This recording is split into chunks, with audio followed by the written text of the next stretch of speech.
multiple sharing is already enabled. So you guys go ahead.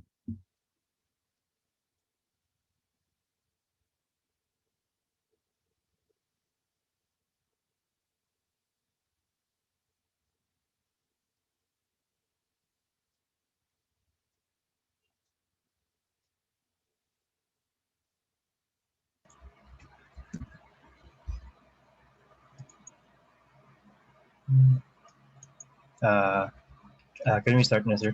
Yes. Turn on your camera para ano. Wait lang, sir. Get ready yung camera. 1 minute.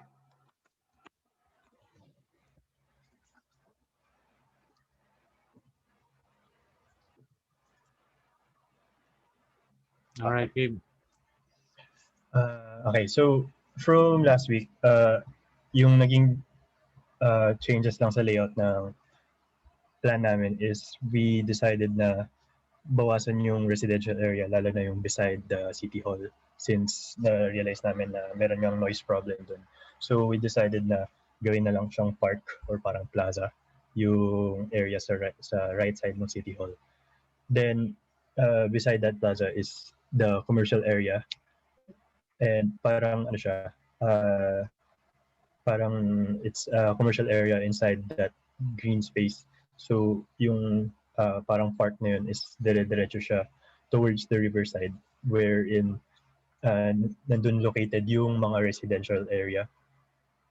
So parang we decided dun sa river area na yun na gawin siyang residential para parang inisip namin yung sinabi mo, sir, about sa using the riverside to as a parang hindi dapat tinatalikuran yung riverside. It should be more of a part ng community. So yun yung ginawa namin doon. Parang naglagay kami ng parang naglagay kami ng pathways or parang park na rin siya doon sa tabi ng river. Then yun yung nagiging community area ng mga residential blocks, which is yung yellow buildings dun sa map. Ayun. Then dun sa northern area, malapit sa Metropolitan Theater, dun namin naglagay kami ng isang institutional building dun, which is yung nasa ilalim. Then behind that is where we located a transportation hub. So parang na-realize namin na imbes na separate building, yung existing kasi doon is yung park and ride, which is separate siya from the Lrt Station. Parang naging idea namin is gawing one building na lang siya para dun mostly yun yung magiging pinaka-hub for transportation sa area. Then dun sa center area nung plan namin, dun namin nilagay yung mga office spaces. Then actually ayun lang. So dun pa pala sa northern side, dun kami naglagay ng recreational area. Tapos isang idea pa pala namin is we tried to make sure na merong parang continuous or parang mas madali yung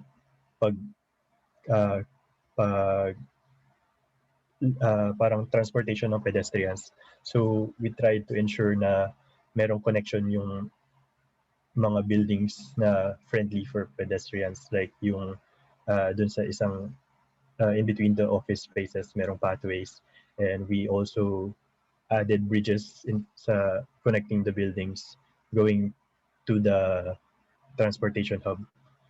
So ayun, kasi parang naisip namin na most of the foot traffic is going from or to the commercial area on the south going to the transportation hub. So that's it. For the height map naman, ang kinonsider lang namin dito is we try to make sure na yung buildings dun sa surrounding ng river is lower. So para more ma-maximize yung view towards the river, while also para hindi siya matabunan ng buildings. So yeah, yun lang. Then for the massing, ito yung itsura niya. Ayan. So, yan. Dun, yung nakikita mo sa harap, yung nasa foreground, yun yung residential blocks or buildings na yung shape niya is later i-explain ni Lance. Yeah. Pero may kita mo na we tried to make sure na facing siya sa riverside para mas, kumbaga, mas ma-appreciate ng mga tao yung Pasig River. I'll just add dito sa park, which is elevating, sloping down. So from the government areas, you can go up to an elevated area where you can see the city hall better, and yung ilalim nun is gonna be the commercial area that's gonna be freed up. So we took note of the saleable area, which is 70%. So to maximize the park area, the upper part will be vegetation, and below would be commercial and recreational. And here we can see how we sculpted the riverside. So this is the existing buildings here. So puro high rise. So what we can see here is it dwarfs the river. So parang if you put it side by side, parang ang liit ng river. So its value is gonna get smaller. So what we did was lower it and then pushed it near to the riverside. And then next was to cut it towards the river so that it can be viewed properly better. And then mas maraming makakita sa riverside. Here's how we did it. So this is a typical residential block there. And then we cut it diagonally. And then we created this sort of like a amphitheater. So just like the concept of an amphitheater, parang yung audience is looking at it, the front, which is the river. And then here's the another massing to show the elevated park. So it goes up here and then goes back down near the river. So it's one continuous strand of parks. Then on the residential blocks, we removed the commercial areas we put before. So we replaced it with a separate block, a smaller block near the river. So it's this small triangles. And then the residential zones are these ones. So you can notice that there's this L-shaped blocks. Those are gonna be duplexes for mid-range housing.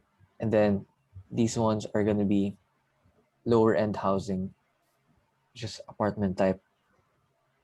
Then you can notice here that from the transportation hub, it's all continuous until the center. And then here's the how we created the elevated park. So we put it up and then we created perforations on the floor so that natural light would reach the ground floor plane. Then that creates a shaded shaded space for commercial establishments. And then here's the road, how we're planning to create the road. So this is a typical road setup. So the road is the widest part of the area. So what we did was extend the sidewalk, and then we added a bike lane, and then that creates a 3-part road, which is segregated by trees or buffer spaces of trees. And that's all we have. Okay, pause lang ha. Sige. Okay, I'm looking at this massing, and I actually appreciate the process that it took for you to develop this area. And I think let's go to the positives first. I like the fact that you are introducing an open public space, sort of a foreground at the backside of Manila City Hall, where SM City used to be located. So it's a good foreground, at the same time a hangout place for the public. I can imagine people hanging out there, especially when it's not too hot anymore. Uh, enjoying a picnic, etc. But of course, it will require certain comfort threshold before everyone can be comfortable to enjoy that mound of green. That's how I'm reading it. So um, yeah, I don't know if we have that critical mass so that we can activate that open space. Uh, Generally, I like the path that you created coming from that big open space that highlights Manila City Hall. As you go down to the river, and then you have the promenade develop, and then you go to the left. My only issue, this is just probably a personal preference, the ride and something in behind the Metropolitan Theater is already there, no? And we know that it's no, it doesn't really uh, add to the value of the place. Maybe a redesign will help. And there were people who were against it, especially heritage advocates, because they claim that Mian Garden and Aroseros Forest Park are historical areas wherein they were able to excavate some historical or artifacts. So I'm not sure about the authenticity of that story, but maybe we can consider leaving Mihan Garden alone, or if there's a better way to design it in such a way that it just doesn't look like a parking building, because right now it's looks like a parking building, and it doesn't do justice to the value of the Metropolitan Theater as a very unique Art Deco building, not just here in the Philippines, but all over Asia, I would say, because of the details. So I remember again, I'm not sure how truthful um, this information was, but there were some foreign planners who came to Manila a long time ago to propose redevelopment plans for this area, and one of them is to rotate the orientation of Metropolitan Theater. I don't know how truthful it is. I am sure it is an expensive endeavor to do that, because you have you know, um, to have that machine to sort of rotate, including the foundation of the theater, without damaging the structural uh, integrity of the building. So, but that was the proposal, because existing the frontage of the Metropolitan Theater faces um, a traffic-prone corner. If you remember that area, as you go right to, if I'm not mistaken, Quezon Bridge going to Quiapo, it's really traffic area. No? It's a bottleneck. So the planners were proposing to rotate it so that the frontage will be in fronting the Mihan. Aesthetically and experience-wise, I sort of agree, because you don't want to be facing a traffic congested environment, and compared to a park that's in front of you, which is more pleasing because it can be landscaped better. That was also the reason why a lot of heritage advocates were also against building on Mihan. I think that there's a building there for the education department, if I'm not mistaken. I'm not sure if it's the City College of Manila. I don't remember anymore. But that's the reason. They could landscape this better so that it can be enjoyed by the public better, and then with that will act as a um, a foreground to an esteemed building such as the Metropolitan Theater. But I also understand why Metropolitan Theater was faced that way, because the Quezon Bridge is notable in terms of design somehow. There were rumors that the Quezon Bridge designed by Gustav Eiffel, but we don't know if that's true. No, so it remains to be verified. And at the same time, when you have a neoclassical building such as the post office building with a nice foreground, being the terminus of Burgos Avenue, it will be, it only makes sense that Metropolitan Theater faces this neoclassical building so that they sort of communicate with each other. But the situation is very different now, especially when Imelda Marcos, if I'm not mistaken, proposed an elevated skyway um, fronting the Metropolitan Theater, sort of make that area a back of the house or sort of a back area rather than making it a front. So that's a dilemma that we have now, that situation, that's the status. So if you are going to rotate that theater according to these planners, uh, Mihan will be the frontage, and at the same time it will be communicating as it faces the Manila City Hall. So you have the clock tower. Uh, we can always dub it as our simplified Big Ben. If London has Big Ben, that's our sort of Manila's Big Ben because it's a clock tower. Although it's not as ornate, but it's something iconic for our city. So try to imagine the Art Deco, and then you have the Manila City Hall clock tower facing each other, and that is why, going back to my point, why this is the part that my part of your proposal is my least favorite because I understand that the park and ride will be a central park moment, but it wasn't done so. It looks like a parking building with its squarish rectangular massing. It doesn't really say that it's communicating um, towards the city hall, nor uh, to the Metropolitan Theater behind it, and then even introduce an institutional building that sort of makes the Metropolitan Theater isolated from the Mihan area. But in terms of flow, I like the fact that you are anchoring it on both ends, City Hall being on one side, and then encouraging people to walk along the promenade, and then you turn left towards the sort of Grand Central Station. Hold on, ah.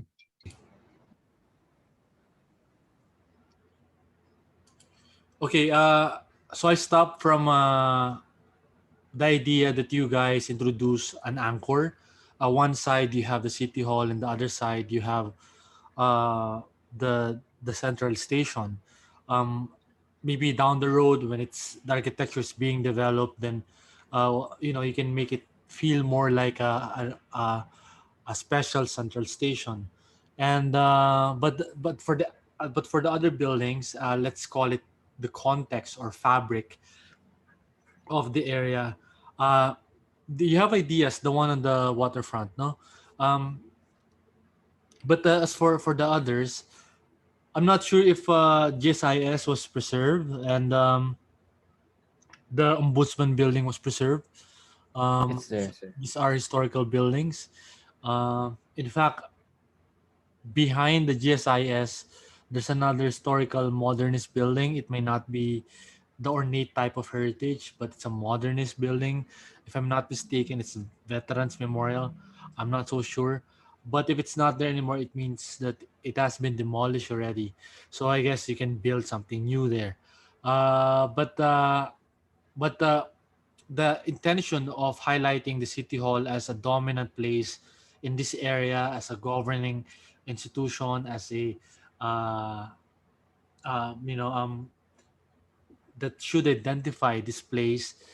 It's getting there, but not quite because you can still see in terms of the massing that the city hall is a little dwarf, somewhat.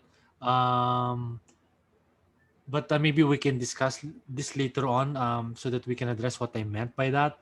But right now, the angle is very difficult to judge because it is on an almost an isometric type of view, so we can't really see the height so much in relation to the tower of the clock tower.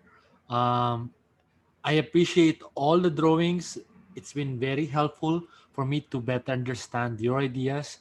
Even from this angle, it's still a little overwhelming. The I I still don't feel the dominance of the Manila City Hall, but it is still a good scheme. I mean, if I'm going to choose between what is there now and between this and what is there now, I would choose this. No, all the illustrations are superb. I really appreciate it. Maybe what's lacking is that maybe you should have provided some vignettes, like the idea on how the City Hall tower is being viewed from the park, from the street, etc. Those experiences that you want to sell to the audience, not just to the developer. Because there are two things. So you are selling when it comes to city development and planning. You are selling to the developer, and the developer normally wants the efficiency. They're more attracted to the numbers, the efficiency of the development, and then to the residents, to the users, because they're more attracted to the experience and how the city is going to transform our lives, how we're going to experience it, etc. So also the waterfront will be a nice vantage point looking at the city hall, even the what do you call it, the cent- the sit the central station. I would have included the Arroceros Park in the development, as a mini park integrated in the development. Then probably you can have like a walking loop, or a loop that sort of allows people from this development to enjoy the park on the side. And if you include that in the loop, and then probably they can appreciate Metropolitan Theater as they go around, on the side of the Quezon Bridge. Um, do you have any questions, guys? Um, Parang wala naman. Okay, sige, very Okay good. na, sir. This is a good output for an exercise, for an skis. Very good, guys. Thank Let's you, sir. go to Thank you, sir. Matcha and Francis. All right, sir. Wait.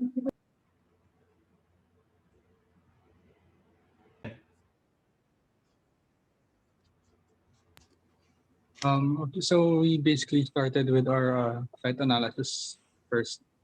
So we pinned some of the famous landmarks or even areas around our around yung sa may SM Manila. So as you can see, ito yung mga pinmarks, and we use those areas to how to design how to plan basically the area. So mostly puro site analysis mo na yung ginawa namin. And then one thing we also took into mind is yung traffic. Kasi yung area kasi na ito maraming like commuting vehicles. It's a normal, parang marami siyang intersections in a way. So some come from UST, some come from Santa Cruz, may Binondo, tas may TAF. So parang in a way we had to consider the fact and how the egress and egress are gonna flow inside the area.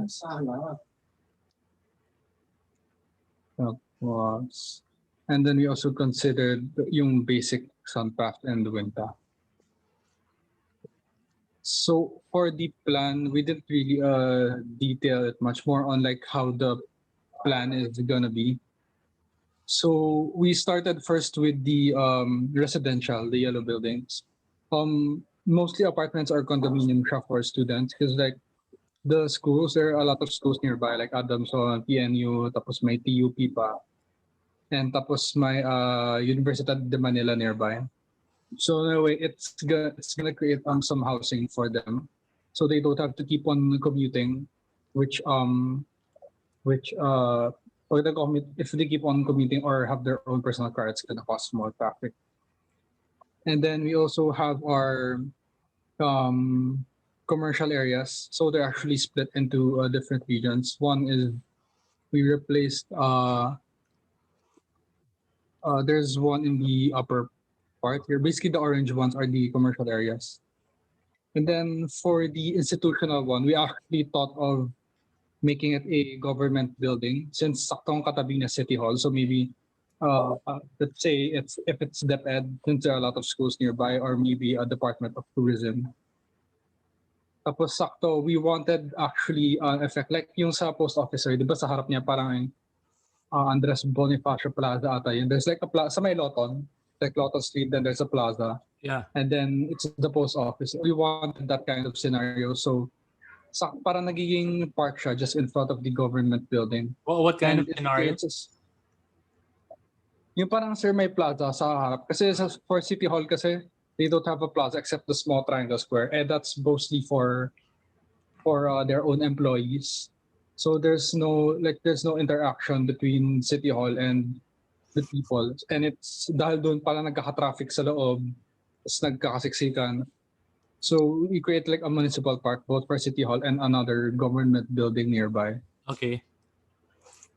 And then for our leisure, we still went with the wharf that we went with last week. So we just expanded the idea.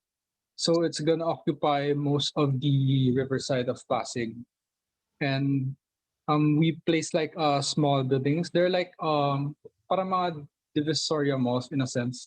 Tapos sa loob may mga stores, may mga souvenir shops, etc. Tapos we also put some space for parking because halos mga areas kasi this Binondo, it's mostly double park. There's no really parking space, and because of that, nagkaka-traffic din sa area. Alongside with the jeeps pa and then the tricycles, doon din lang sila nagpa-park sa may kalsada. So there's like a lack of space. So we put parking spaces both at nearby the schools. So they can also serve as, so the parking space serves for the schools, for the Which one is apartments the and parking condos. space? You said the text is small, so I can't really read it. Sorry. Let me zoom on. This one's are in green. So basically this three. Itong tatlo. So they serve, one serves for the schools, one serves for the apartments, and the other one can be for the commercial area and the government building. And we also have one, the one near Araceros Park for the commercial building. So this is basically the general plan. Okay. Francis made one that's more detailed here.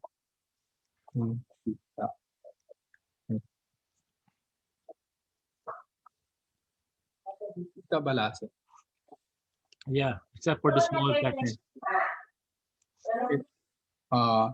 So I'll just read it na lang, sir, para sabay kita yung sa diagram. All right. So institutional is basically government building, government offices. The commercial are more on stalls, boutiques, establishments. So they serve both for the school, kasi sakto may school and you have a commercial building. So in a sense, it creates more interaction for the students.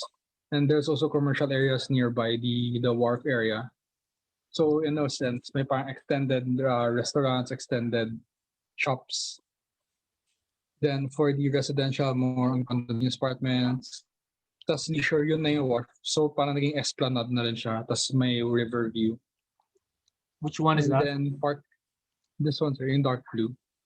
Oh, wait. The dark blue ones. Okay.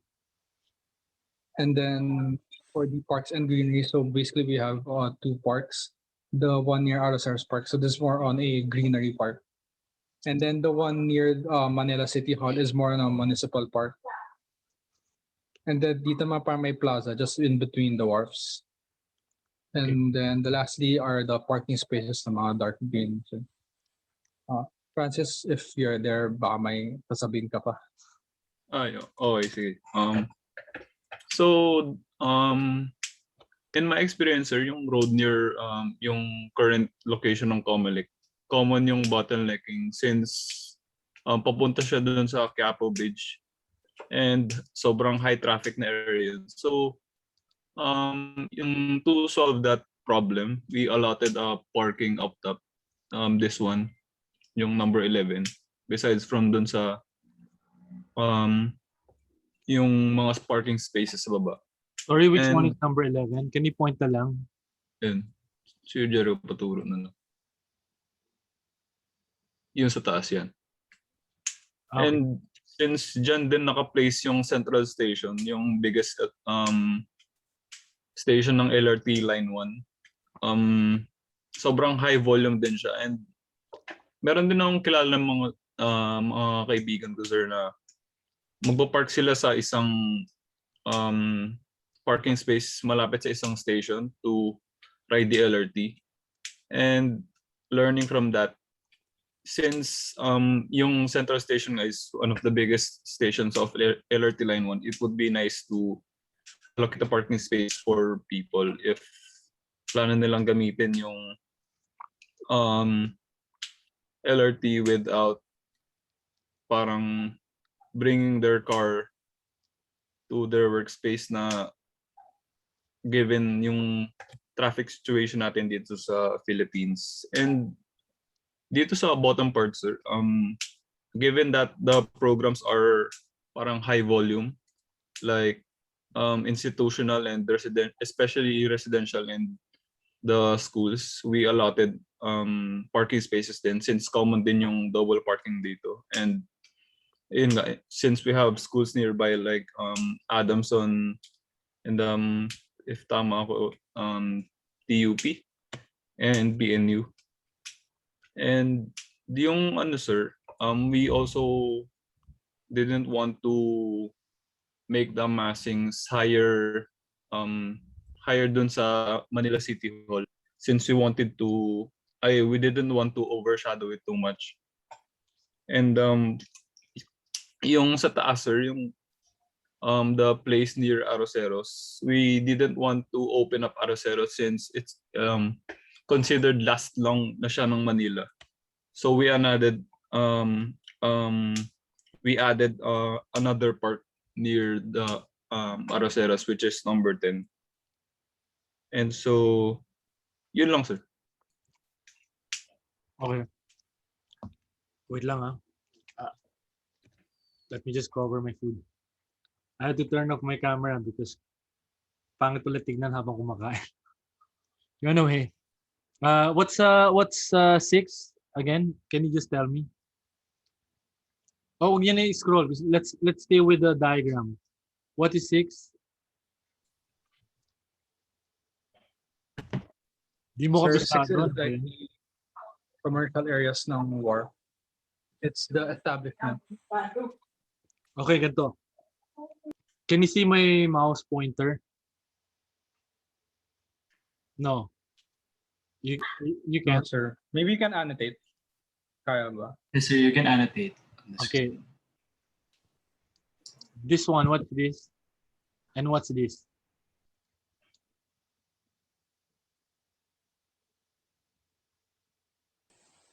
Sir, yung number 2 are the commercial building. We actually envision it like BGC. Like may mga building sa tabi, tapos sa gitna, it's like a pathway leading to the wharf. Okay, this one is what? Yung dark blue, sir. Yeah. Tama ba? Yeah. Those are the establishments. Kind of like Harbor Square, sir. Like you have a big open space and there are like 2-story buildings by the side. Doon ang mga restaurant, mga cafes, mga souvenir shops. And they so can it's also commercial. In a sense, pero yung commercial niya, sir, it serves the wharf. The wharf? We also thought of ideas like a boating house. What does it serve again? I'm sorry. Wharf? More on the wharf. Yeah, sir. Kind of like Fisherman's Wharf dun sa San Francisco. Okay. It's like you have different houses. I'll just plug my laptop kasi lobat na eh.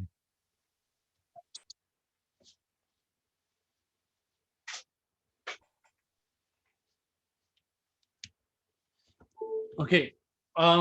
Sige, in terms of the efficiency, I think it's except for the parking, I think it's more realistic. But this is for everyone when it comes to planning. And then I like the fact that you guys started with the site analysis. I think everyone should start that way. Yes, I wasn't able to look at that aspect from the first group, but it's good that you had that element because this term is all about site analysis and the proposal that as a result of that site analysis. So this is really commendable. As to the result of that site analysis, if it's desirable or not, remains to be seen because right now this is still a very what do you call it, early idea. Big passer. Yeah, it's early idea, and then it still lacks the qualitative aspect of your ideas as compared to the first group wherein you can already see the experiences. So I think the massing has an important role to that, and the idea of how you're going to experience the entire development. The first group was already talking about how they're going to walk from the two anchors, the City Hall and the Central Station. Well, you guys have ideas, so you have solid ideas. Maybe yeah, you just need to think of the narrative and the story and the experience of how this development is going uh, to evolve.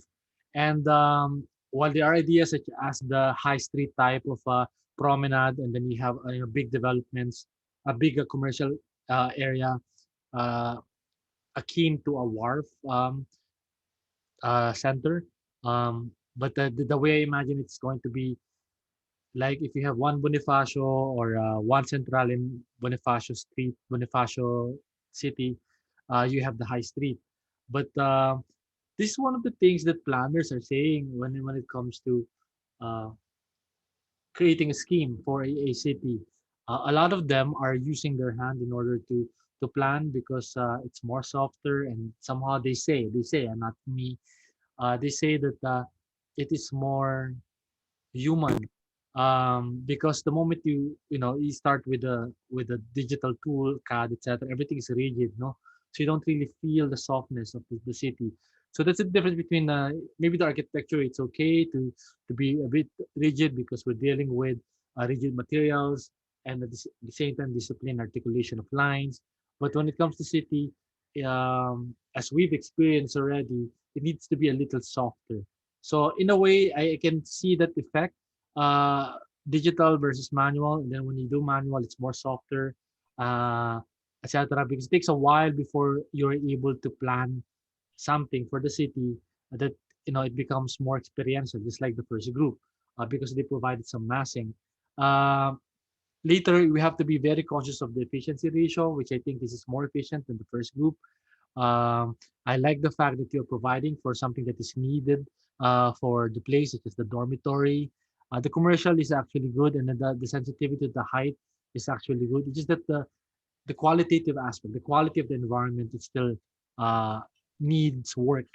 Um, because I don't know if you get what I mean when I'm looking at that red parallel bars, like it's too rigid, diba? So it doesn't feel as if um, it's very exciting to walk through no because people might interpret it as a blockish uh rectangular architecture although I know high street when you go to high street it's very human one maybe because of the elevations of the massings are varying but right now we're not seeing any massing yet so it's very hard to see but this is what I'm talking about when it comes to planning somehow you need to sort of show the experience in terms of the massing in terms of spacing etc which the first group was able to do um, yeah, and then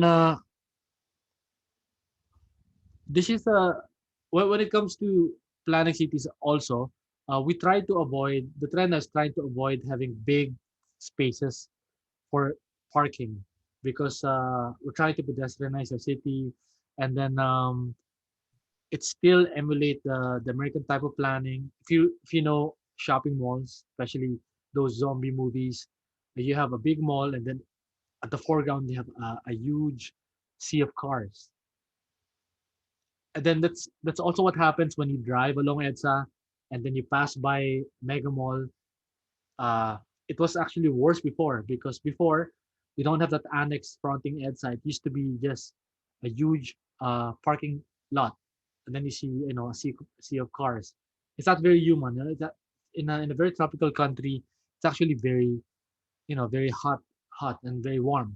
So and I would discourage you guys from proposing big chunks of property just for cars. There's a reason why uh, um, a lot of uh, a lot of people are proposing it to be underground because we want to take back the ground for people. And if there's a way for you to develop a proposal wherein the car parking. It's not going to be underground for flooding concerns. If that is your concern, if the study's concern is like that, then probably integrated with the building massing. That probably the building massing will have a car park facility integrated. Do you follow, guys? So Yes, sir. what else? Yeah, the experiential quality not there yet because I don't, except for the institutional park that Macha mentioned on the side of the city hall. I think that's that's um, noticeable. But I'll give you another point is that you need to be sensitive with vistas. Just like Burnham, he was very sensitive with vistas. Let me. Sorry, wrong mouse. Uh, for example, you have this park that sort of looks towards the clock tower, and then I understand that you encourage people to go to the left, right? Tama? To the left, but when you're here going back, you look the terminus is a parking lot. Do you get it? What if it's a church? You have the opportunity to create an iconic church, a beautiful church that has a nice spire, and then that way you create some sort of a placemaking element in this area. When you're here, oh, meet me, kunyari may kadate si Matcha, nandito lang may Binondo. Tapos, kailangan, hindi sila makita ni Jewelyn ba yun? Jeneline? Kunyari may number to Sino si yun, Matcha. sir? O may number to si Matcha. So, kailangan di sa Chinatown, kailangan dito sila sa City Hall area. So, syempre, kung nandito ka, where we're going to meet. But if you have a reference landmark, such as probably a church here, then you can always refer to this landmark. Do you get it? So even if matcha number 2 is here, alam niya dito siya pupunta. All right? So you need to be sensitive with that. Also this one, no? So when you're going this way, what are you looking at this point? Do you get it? That's why I was commending the first group when they were talking about the promenade along the the Pasig River. They suggested massing for along that side. That sort of dictates the kind of development it that this will encourage. Do you get it? So I want you guys to think ahead and at the same time think of experiences and somewhat create drawings that will evoke those ideas. So even with the planning, it's not just about zoning. It's also about ideas. Do you get it? You need to put yourself into that space, into that area of the city. Remember what the Jan Gill said. People are planning cities like as if they're Superman. They need to have a mindset that you are, walking on the street, you're walking in the park, and then you are experiencing the city. All right. Okay, but as from afar, it looks good, no? But once you're there, just like a typical city. All right. So, but in general, there's so many good aspects of this presentation, and I want you guys to progress from this. All right. Thank you, Thank sir. you. All right. Thank Thank you. you, sir. Okay, Bea and what's your group mate again? Sorry. Si Jao, no? Jao, yeah. Yeah, go ahead.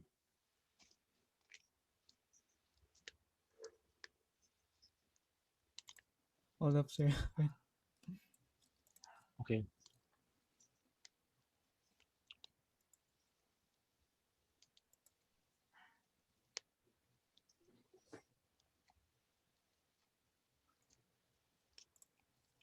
Okay.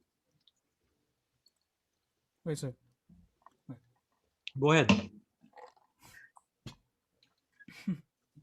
Okay. I wasn't ready. So, how do you start? So we started on like kind of just addressing first of all in a 2D view of like the stuff like the current zoning, and Okay. obviously this is what it came to. And so moving on to that, um, we went into a more isometric or like 3D view, and we tried to do the SWOT analysis, uh, so that we could find you know which to fix and which to remove and stuff. So first of all, for the strengths, the first one, the purple one, of course, you have the access to different modes of transportation with the LRT, and you have like a main road over here, which has those UVs and the jeepneys, and yeah, and the lastly, oh not lastly, it's close to heritage buildings like the City Hall, and then the National Museum, and then the theater, and then the Intramuros, and then obviously there's also it's also close to the schools, which could possess opportunities for like demographic of people who could live in here possibly. So yeah, and then going in the weaknesses though, um what we saw was kind of like, first of all, the big red a highlight is mostly the vista obstruction. One of our plans is to connect um almost like this luneta area with like the museum, the city hall, towards the river. And one of the things that uh obstructs the view is or are these really tall buildings and this huge mass of mall.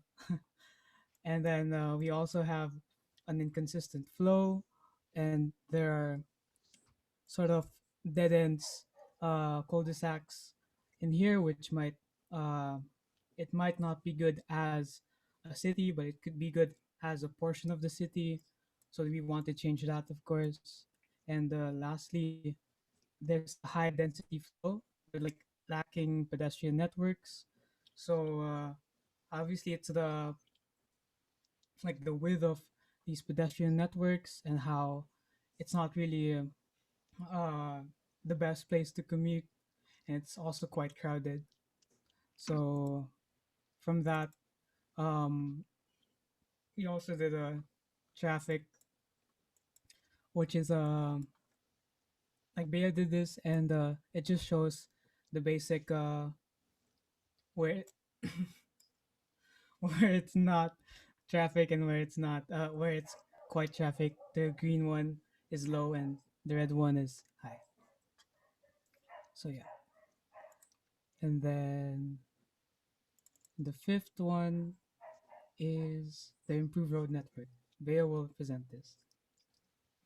Yeah, so then we actually wanted to create first the main access roads that create like a zoning planning for us to be able to work with. So then in terms of making the main road plan, we wanted to do somewhat of a like similarly to a grid, but then as you could see here, it wouldn't really work so well because of the angles of the road from the exterior zone outside of the area that will be developing. And so we created this in such a way that it would be able to create a better flow of vehicular flow for whatever transportation would be going through the area, as well as creating like an opportunity for the division of like, yeah, the development spaces. So next slide.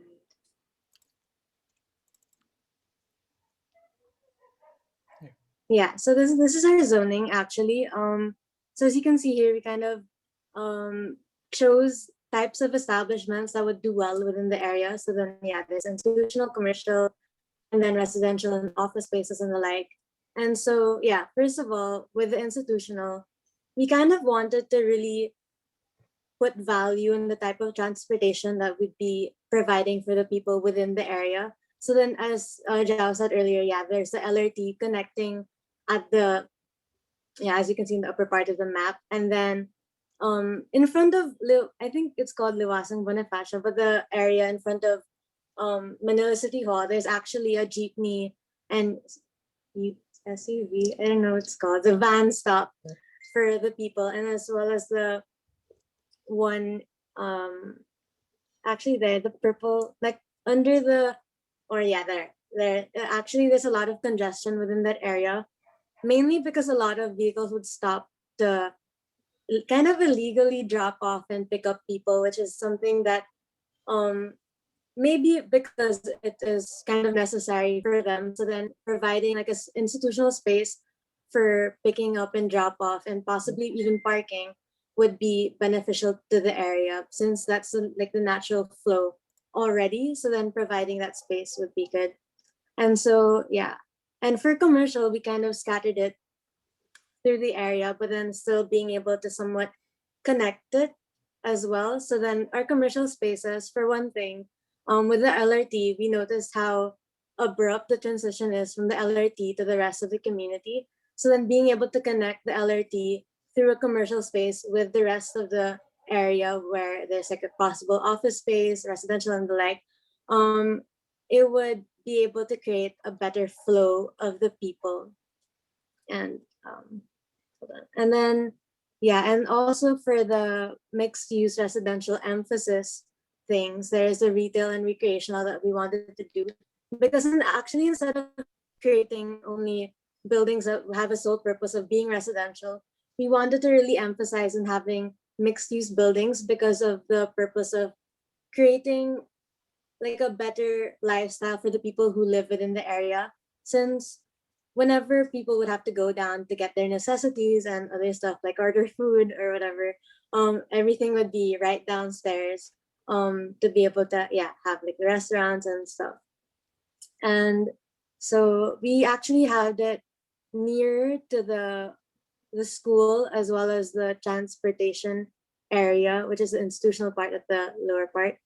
And then also we have the mixed use office emphasis, which is near the residential area, mainly because we feel like having a residential area near to the educational buildings and the office spaces would help that community because it's like close range for them. And so and also for the mixed use civic and cultural emphasis, for our zoning, we actually wanted to create a catchment area for the entire community, like a somewhat an area for them to be able to go to and like have like a place where people would be able to cross paths and such, and be able to have like a somewhat open space for them to enjoy within the area. And so in that catchment area, there's a cultural part and also the commercial space. The cultural part can actually have a variety of things that we haven't really put into specifics, but then it could either be like a church or like a shrine or something like that, but then something that would drive people to the area and still be a useful thing for them.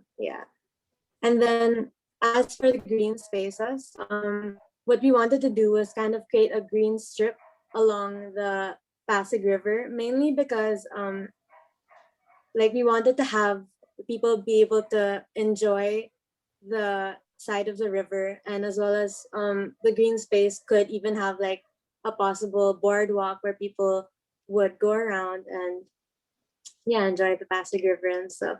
And as you notice in our zoning, we didn't really put places for parking, mainly because we would expect the buildings or like open spaces, mainly because we would expect these zones to have their own provisions for parking, which is like would be in terms of like the floor levels, and like as Sir Jerry would always talk about having like open green spaces at the top of the buildings and structures. So then these kinds of maximizes the use of the space and of the city. Next slide.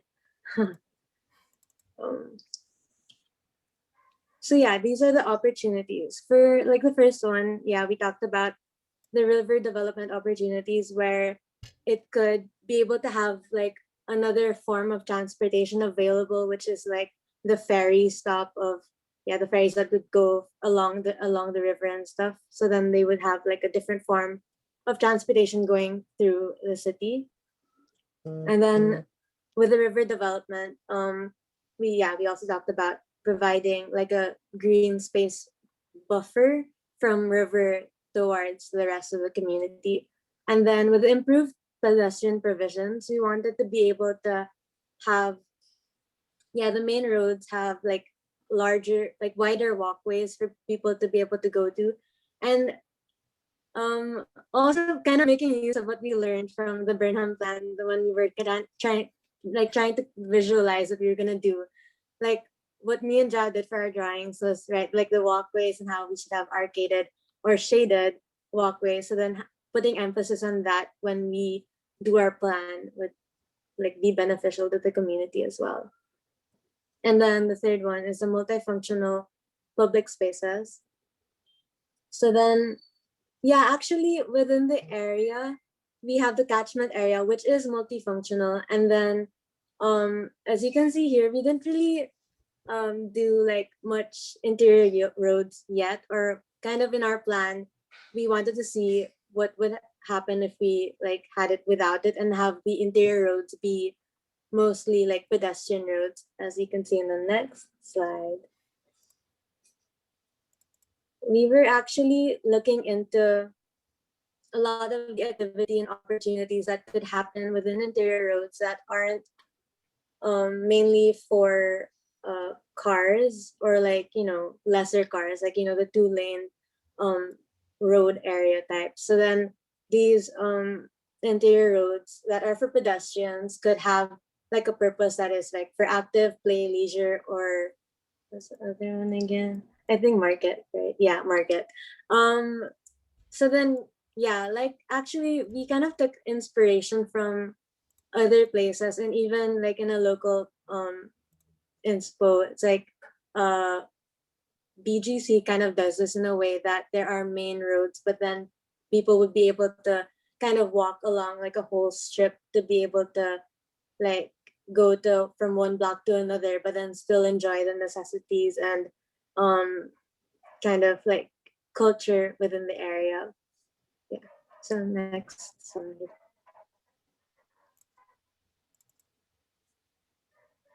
And then this is our last, actually. We have the threats. So then possible threats for the area would be congestion, like vehicular traffic, mainly because but then we could solve this through the flow of the cars and like the wider roads and stuff. And then the institutions outside attract a large variety of people because we have, yeah, the Manila City Hall, and then like the possible catchment area that is meant for the community could like attract a larger amount of people to go to the area, but then still enjoyable, but then still kind of attracts like a different crowd, which could serve as like maybe like a safety issue or something. Since it's not like a guard, like a gated community, but then still, you know, it's a pretty good flow of a plan. And then the last one, Japanese sumo. Wait, there. Yeah, is a precarious condition of Pasig River, because yeah, of course we do want to kind of emphasize on two things. As you can see actually on the elevations, we really wanted to put emphasis on having the building elevations kind of slant in an angle towards Manila City Hall and the Liwasan Bonifacio, as well as the Pasig River and the catchment area next to it. So then if we kind of do that, the condition of Pasig River would probably have to be nicer than what it is today. But then yeah, that's all that we did. Okay. Okay. Okay. Sige, can we open 2.png number 2? Okay. First off, the drawings are really superb. I love the quality, and we can really see the depiction of the place. Almost accurate, I think, in terms of scale. Later, we are going to discuss if we are going to address this existing skyscraper, but that's right now. Let's focus first on what you have. Uh, can we go to the master plan? Okay, just by looking at this master plan, the only qualitative aspect when it comes to the experience is the waterfront park. But the rest is all just zoning. You know what I mean? It still doesn't depict any uh, ideas for vistas or passageway or pathway that will allow you to make buildings important, such as the City Hall or even the Central Station or even the Metropolitan Theater, and how you connect to the Mihan Garden and other as Forest Park. All of those ideas were mentioned earlier. The physicality of your drawings are not showing it or expressing it. But the drawings are really, really good. Um, can we go to the 3D? 3D. I love the I love the smaller urban grain. Um, yeah, I love the smaller urban grain because it's more human. It's more um,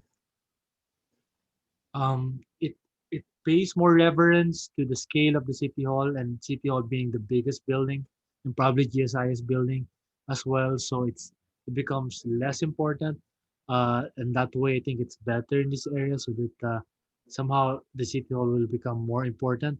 Uh, But again, when you're looking at the red lines, these are still existing roads, if I'm not mistaken. Um, and if it's going to be a pedestrian road, I didn't really consider what the role of the important buildings are in terms of experience, etc. Basically, they're just grids, so that divides and parcels the big chunk of land in this area. But you can do so many things when it comes to pedestrian network and how people are going to walk around it and propose important buildings and reference the existing ones. Okay, can we look at the folder again so that probably I can check the other. Okay, can we go to 8? These are good, but the moment you guys are confident with your proposal already when it comes to creating that qualitative uh, proposal or experience with your plan, this should adjust as well, no? Just like what the first group did when it comes to the massing, you can actually suggest. If you remember New York's um, terracing massing, because they wanted Yeah, to go to the light. Yeah. the ground. It's sort of the same thing because they want that idea. So they're not really prescribing the design of the building, but they are sort of controlling the quality of light that will penetrate the street level. So it's the same thing with this one. There are things that we can actually control. We're not in the FAR issue yet, but at least have fun with the experience of this place could have. But I love the fact that the drawings are of superb quality, and at the same time, it made me think: can we go to the massing with the tall buildings, where the tall buildings are, and maybe for the next iteration, maybe we can avoid the tall buildings except for SM City. Uh, Maybe you can share this information about these tall buildings because if you're going to have a proposal, I think it's too much if we demolish even the skyscrapers because it's already there. But SM, I think it's actually acceptable because you can propose, I think, a better commercial development instead of having a big box. So but maybe we should keep the highest development as it is, as is, and then the rest you can propose other ideas. No, so but in general, this is a very good start, and I love the quality of the work. It looks very professional. Okay, thank you, Jao. Do you have any questions, Thank Bea? you, sir. No, not at the moment. Okay, so thank you. Let's go Thank you. to Jacob and Ako Adriel. po, sir. Yeah. Yes. Share, share screen mo Ah, ako lang. ako na lang mag-share screen, Idris. Okay. Oh, yes. Sige, sige. Wait lang, sir. Nag-stop po yung recording. Okay. Sige. Kita po ba, sir, yung screen? Yeah, I can see it. Yeah. Okay, so this is our initial bubble diagram from last week's activity. It failed to take into consideration a lot of aspects, so we decided to scratch it mostly so that we could reapproach our design process, which I will be going through.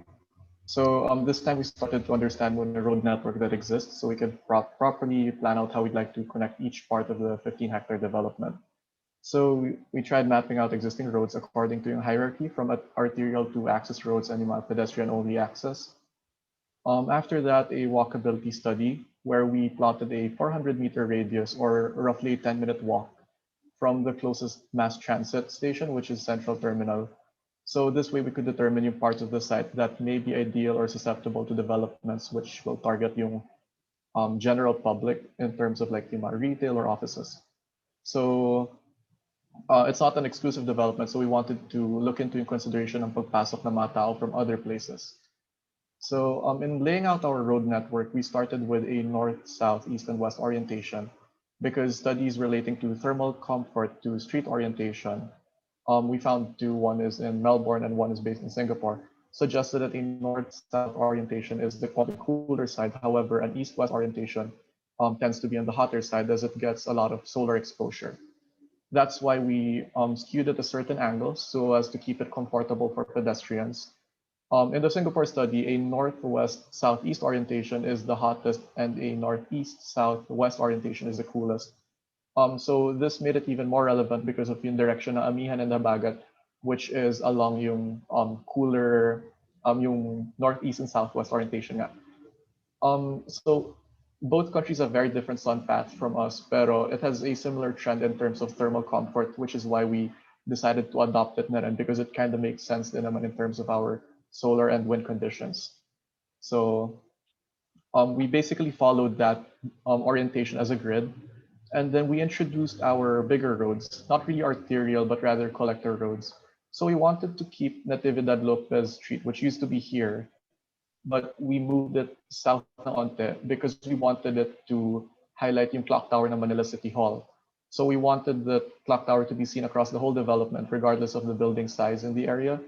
And although it turned out to be a T-junction, it's still gonna avoid yung principal na malas because yung LRT, which traverses this area, will be blocking most of the site, giving the City Hall a degree of privacy and safety. So yung pinaka makita lang is yung clock tower niya from the distance. So access roads were then laid out in a grid similar to yung suggested direction earlier. So they come in smaller blocks around approximately 60 to 65 meters per side. So it's similar to that of in Portland, Oregon, because we wanted to be able to adopt yung walkability ng area, so through smaller blocks. And then traffic direction would mostly be one way as well, because we wanted to ensure the safety of pedestrians and bikers in the area. We chose to narrow the streets because not necessarily magiging esquinita, but relatively narrower streets because they are generally safer because you have slower cars and it kind of psychologically discourages cars in the first place. So we wanted to push for yung bikeability and walkability ng area. So after yung street orientation, we assigned yung land use per area. So aside from yung as mentioned earlier, spread across but within the 400-meter radius from the station are mixed-use offices in blue and mixed-use residential blocks in green. So because those are the places that might be using or might be relying on the mass transit the most.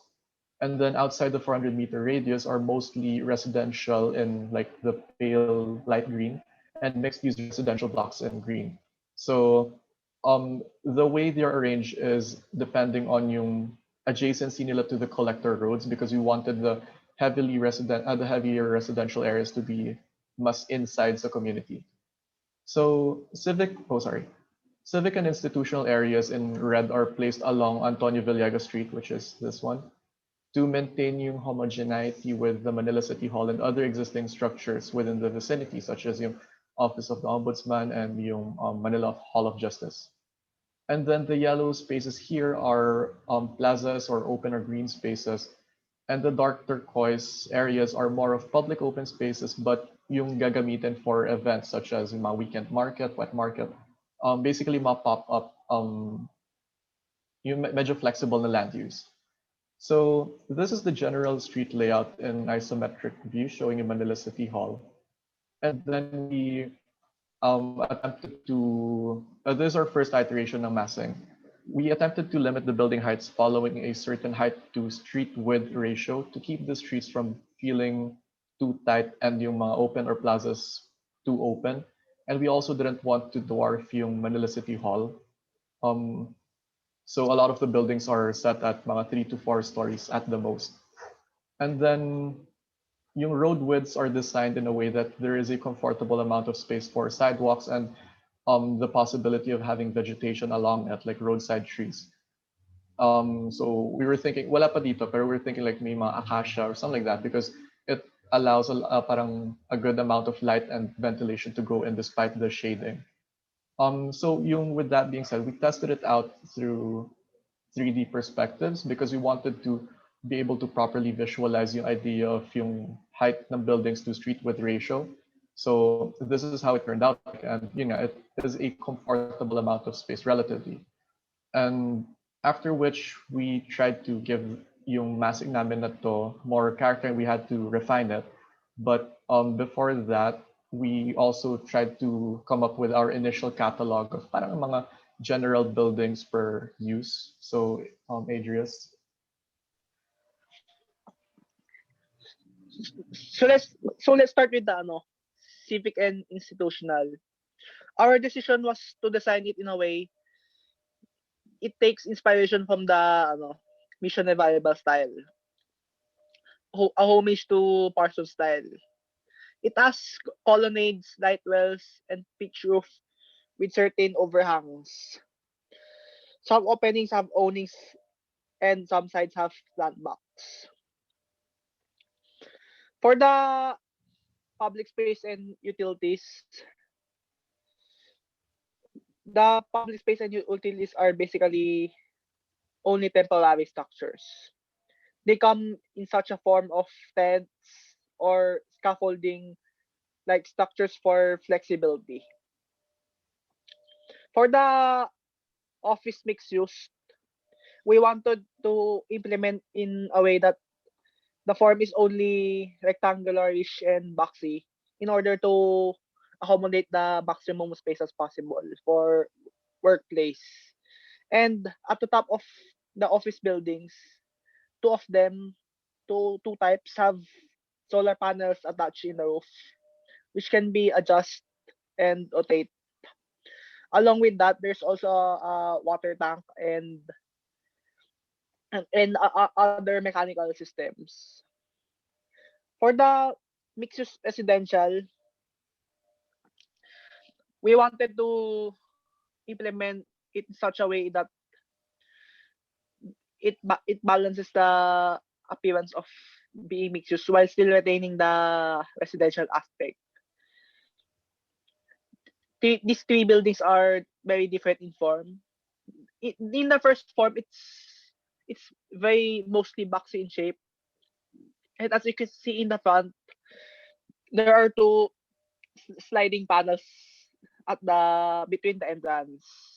It is meant to symbolize the name of the store and promotional banners. The second form in mixed-use residential has a traditional approach. It's very only simple, and the roof is also necessarily to deflect the rain. And the third form has a triangular shape, but the roof is quite a different. The middle one is used to transmit water. Lastly, for the residential,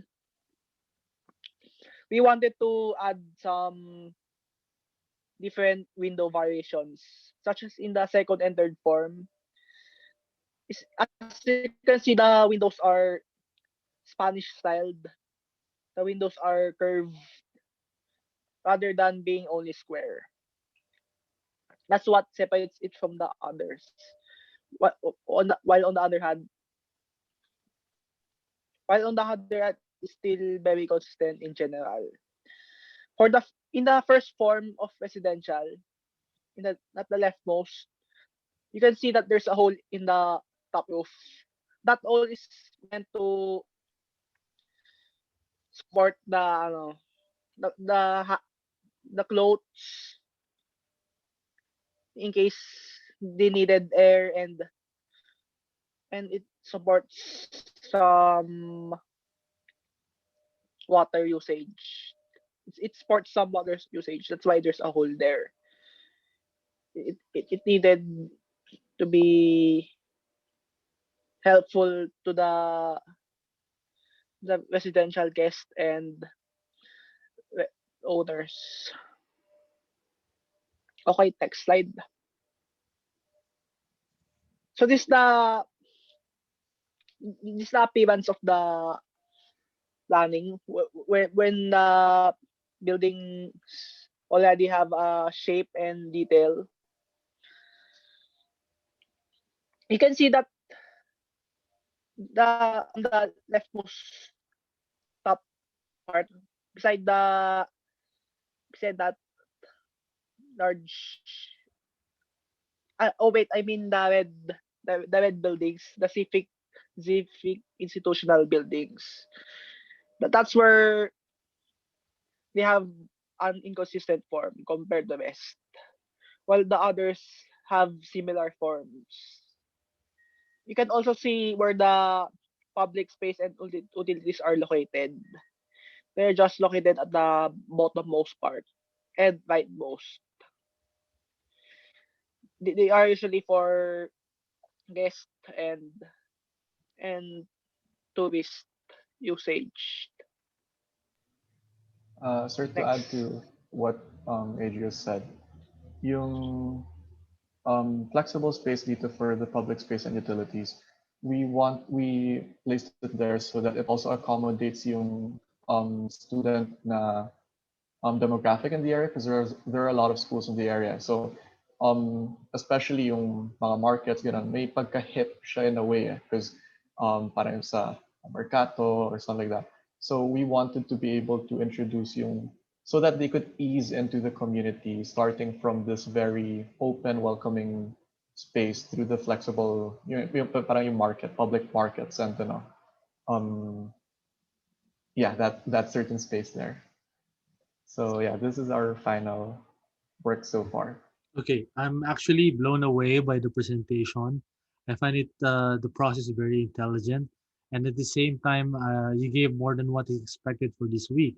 You created a catalog of architecture that is sort of a suggestion of what this development could be, and it has such a very strong context now that it can be its own destination in Manila. And I'm really impressed on the uh, I'm impressed by the idea that you guys introduced, given the 2 weeks that you work on this. And I'm also happy how Adrius also articulated a lot of these ideas. But I'm most impressed with how you started with this proposal. You started with an analysis and then an intelligent configuration based on the research that you did with Melbourne, and then transposing it locally, contextualizing our situation, given the climate, given our location. That's why we have different sun path, etc. But maybe the only negative comment I can have is probably um, it. I think there's still room for development to enhance the experience. Uh, right now, what is the building footprint that we are looking at? Are you guys familiar? Like the general building footprint. Kasi right now, I'm looking at all mostly squarish massing. Yung rectangulars, it kind of varies from around 15 yung minimum dimension namin to 25. So some buildings are 25 by 25, some are 15 by 25. So medyo nagva-vary siya sa catalog na ginawa ni Adrius na like small, medium, large yung Okay. footprint. 15 to 25. So that's only 150 square meters, no? So I think we have Uh, to say, can maybe we need to verify the footprint and the scale. The eyes might be tricking us. It might be too small. And the 100 square meters is uh, yeah, it's a small house, and I'm looking at a four-story building. So I guess I think it's revealing that this is not up to scale. It's not scaled. So, but the idea is there. I'm impressed by the idea, but the scale I think problematic. I don't think it's appropriate for this, no, for this idea, because it gives you an illusion that this place is super big. Okay, so but the idea is there. The creating a catalog of architecture based on Parsons' idea, the California mission style. It's very tropical, etc. It's a good starting point. We're not saying that we are going to do that, but it's a good inspiration as a take-off point for as an idea for this development. Um, but as for the grid layout, I love the basis that you have. Um, but again, we need more iterations to sort of investigate if this is the best way to do it here, because again, I we want more ideas introduced. The connectivity experience and anchor points are very important ideas, uh, because right now, it's very usual in my studio that everyone is actually watching because we learn from each other, and you guys can, incorporate the other ideas of the other groups. It's not really a competition, but I guess I don't want you guys to copy each other. The moment you have a very unique idea to your group, but general ideas are good. Like the waterfront development, I think everyone has to have that. The pedestrianization, I think everyone has to have that because it benefits everyone. So, can you hear the rain? May, am I still, Sir, malinaw pa rin ba ako o yung, clear naman po. Malinaw pa, sir. malinaw, okay, Clear that's pa good. po. Ayun, that's good. But yeah, sans the scale problem, medyo na-hold back ako sa scale. The rest of the presentations are good. Even the visualizations are very good. Uh, just be mindful of the scale because even the clock tower, I'm not sure if it's scaled right. Okay, but try to imagine if this is scaled right properly. It would have been a very very impressive presentation this early of the term. All right. So thank you guys. Thank you for the hard work. Thank you, sir. All right. Thank you, sir. Mark, Raven, Hi, sir. Darren. Dave, So, Dave. okay. So our primary focus on designing the city was to analyze the zoning and the road network experience, and we thought of developing a partial no-car zone beside the Pasig River so people could enjoy it. And to start off, this is the zoning.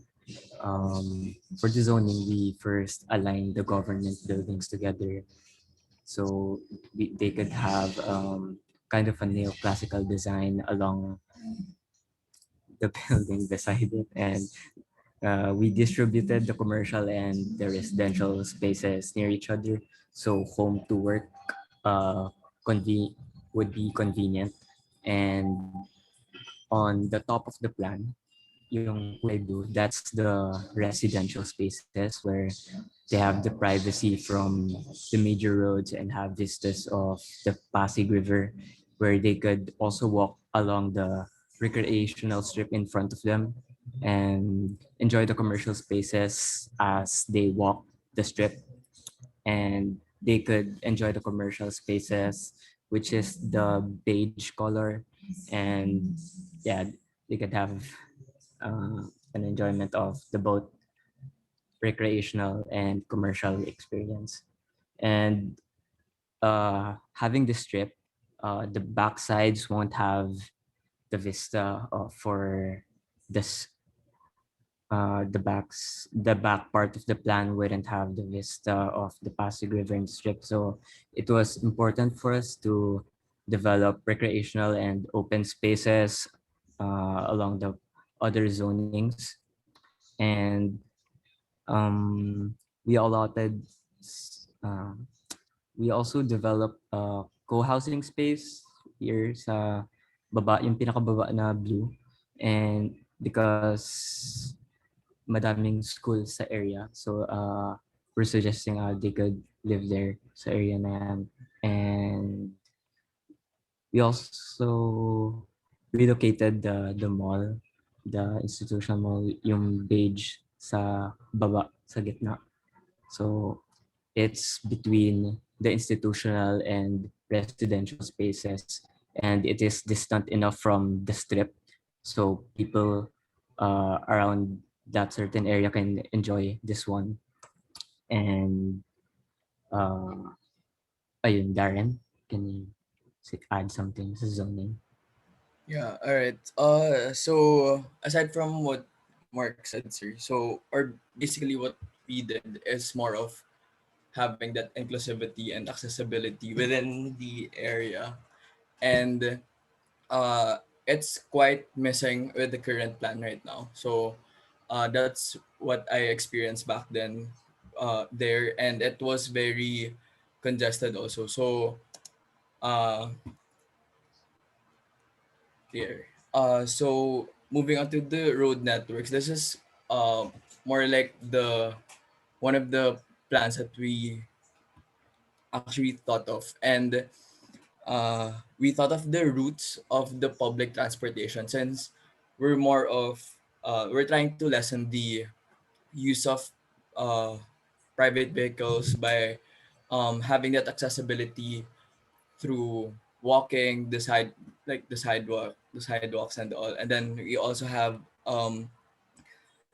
uh different routes such as Egypt and bus. The Egypt is not that new naman na to the area, like in Intramuros it's also applied there, and I think in the Quiapo part. So I think it would be also better if we align it also here, and then we put some loading and unloading stations, and then the transport terminal station, which is here, and it's not that big like um uh park and ride, but it's more of just a terminal for them, and having that kind of access to everything such as the government buildings, commercial buildings, and then through the uh residential spaces and all. So uh yeah. uh okay, sorry. All right. Here, um what we did is we kind of focused on the different parts that we wanted to show, like for example the strips of like the roads, like it's supposed to be like green residential areas, not just here but also um throughout the city, and then created the recreational spaces here beside the riverside, yeah, beside Pasig River, and it's to have that kind of communication to address that social and cultural disruption throughout within the city, and then and then the walkable city. So uh yeah, I think that's more of the plan. So Mark. Uh, Siguro, sir, I would add we first developed the major roads that are wide enough for trees to shade pedestrian, bike, and car lanes. And we developed minor roads kung saan di pwede ma-access ng ibang vehicles, similar to what Barcelona's super block is doing. And that in that way we could lessen the pollution and the traffic. And since we're developing the transportation aspect of this plan sa may strip, uh, that's a no car zone. So I guess that helps. I Okay, that's it. yes, sir. Okay, so I want you guys to learn from each other, just like what I mentioned earlier. So when it comes to the sequence, probably it's better to start with the site analysis, and then after the site Okay. analysis, then because that way you can already enumerate the strength and weaknesses of the place, and then you can improve upon it, and then maybe my comment is similar to the others. Um, as like how you want to experience the place. It's very important to create a narrative of the planning, such as how you want people to go around. Um, that's why I keep mentioning the first group talking about the city hall, going to that park, and then that alleyway, and then waterfront development, and then going back to the central station. That is a very uh, solid and a very convincing story. Don't just parcel the area with different zones, like different uses, and that's about it. And then provide green spaces, decorations, urban decorations, and it ends there. You know, there's so much to creating a story when it comes to city planning. It's like designing a house wherein you have different features, architectural features. You have different nooks and spaces that makes it more intimate. It's the same thing with city planning. Try to imagine it as an architecture in a humongous scale. So if you are conscious about where to place the doors, where to place the windows in relation to the walls and in relation to the room, it's the same thing with planning a city. So how does the City Hall Clock Tower play its role in this development? I don't know yet. And also be conscious of the scale and the proportion, because although the intent is good that you are introducing a lot of pedestrianized pathways, I find it a little too wide. Can we go to the plan that you introduced at the beginning? Yeah, and so when you look at that in relation to the building, it is as if the pedestrian is very, very wide. You know, most of the time of the day, we are exposed to the heat of the sun. Nobody's gonna use that street, no, because it's too hot. It's just too hot. Uh, if you walk along High Street, it's the same thing. Nobody goes there during the middle of the afternoon in the center because it's just too wide. Uh, that's why I appreciate the previous group, the group of Layug and Adrius, because they were introducing narrow alleyways. Because when you have narrow alleyways, somehow there's a shade coming from the building, especially if your building's not that tall. If it's narrow, you can be comfortable along that alleyway like street.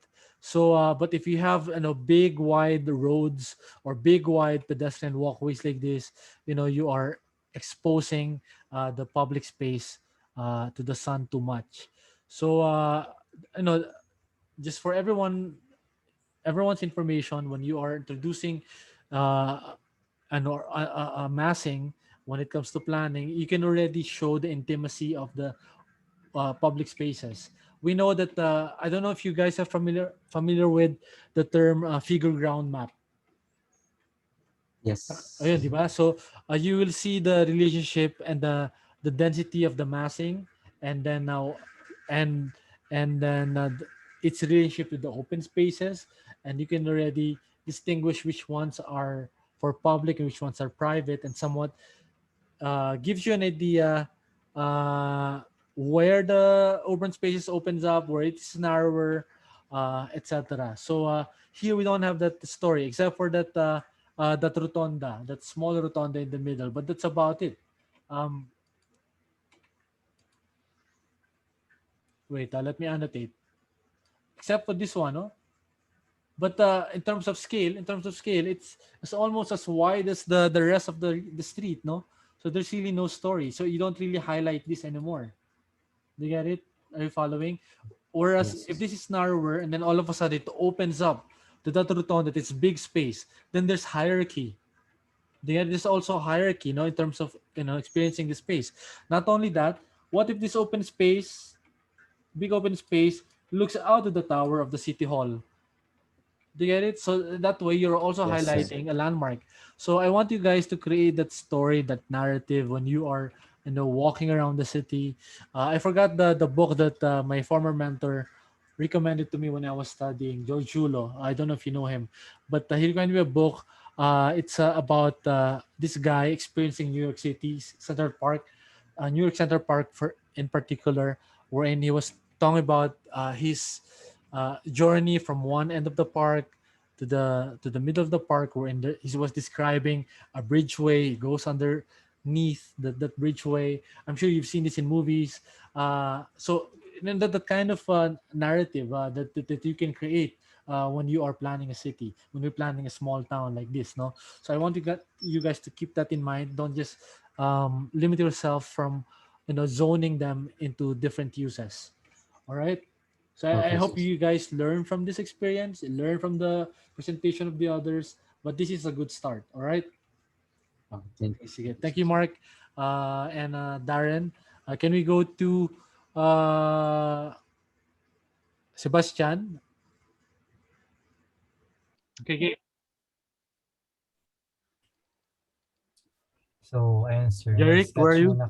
Hello? Ano ba yan? Yes, sir. I'm here. Okay, game. So, yun, sir, nag-sketch muna kami kasi medyo binago namin yung plan namin, sir. So, this is our sketch, sir. What we did is that we use a grid type to divide our site because it is the most efficient for pedestrian as it gives easy navigation for people and cars to travel from one point to another. And also, as you can see, in the sketch here, the green broken lines is the car-free streets. Wow. Because we want to encourage people to walk in these areas there. And also these streets is directed toward Pasig River because we also want to make use and take advantage of the vistas from Pasig River, sir. And next. And in the sketch, there's a green space in the middle. So we wanted to use this space as a transition from different zoning in the area. So, for example, from this space, they're gonna transition. They're gonna pass through this green space to other space. Uh, so this is our site. Uh, um, so as we mentioned a while ago, we use a grid type system to divide our site to create efficiency for the pedestrian users. So the next one is our zoning. Basically, we wanted everything to be mixed use, but we still label it to differentiate certain areas in our site. But most of it is mixed use. So for the next one naman, sir, so this is the car-free streets for the people because we wanted to make like this whole site a walkable area, sir. So aside from sidewalks, we created the streets solely for walking, and these streets are also directed toward Pasig na, sir, to really use the vistas. And next, so this is our initial 3D massing, sir.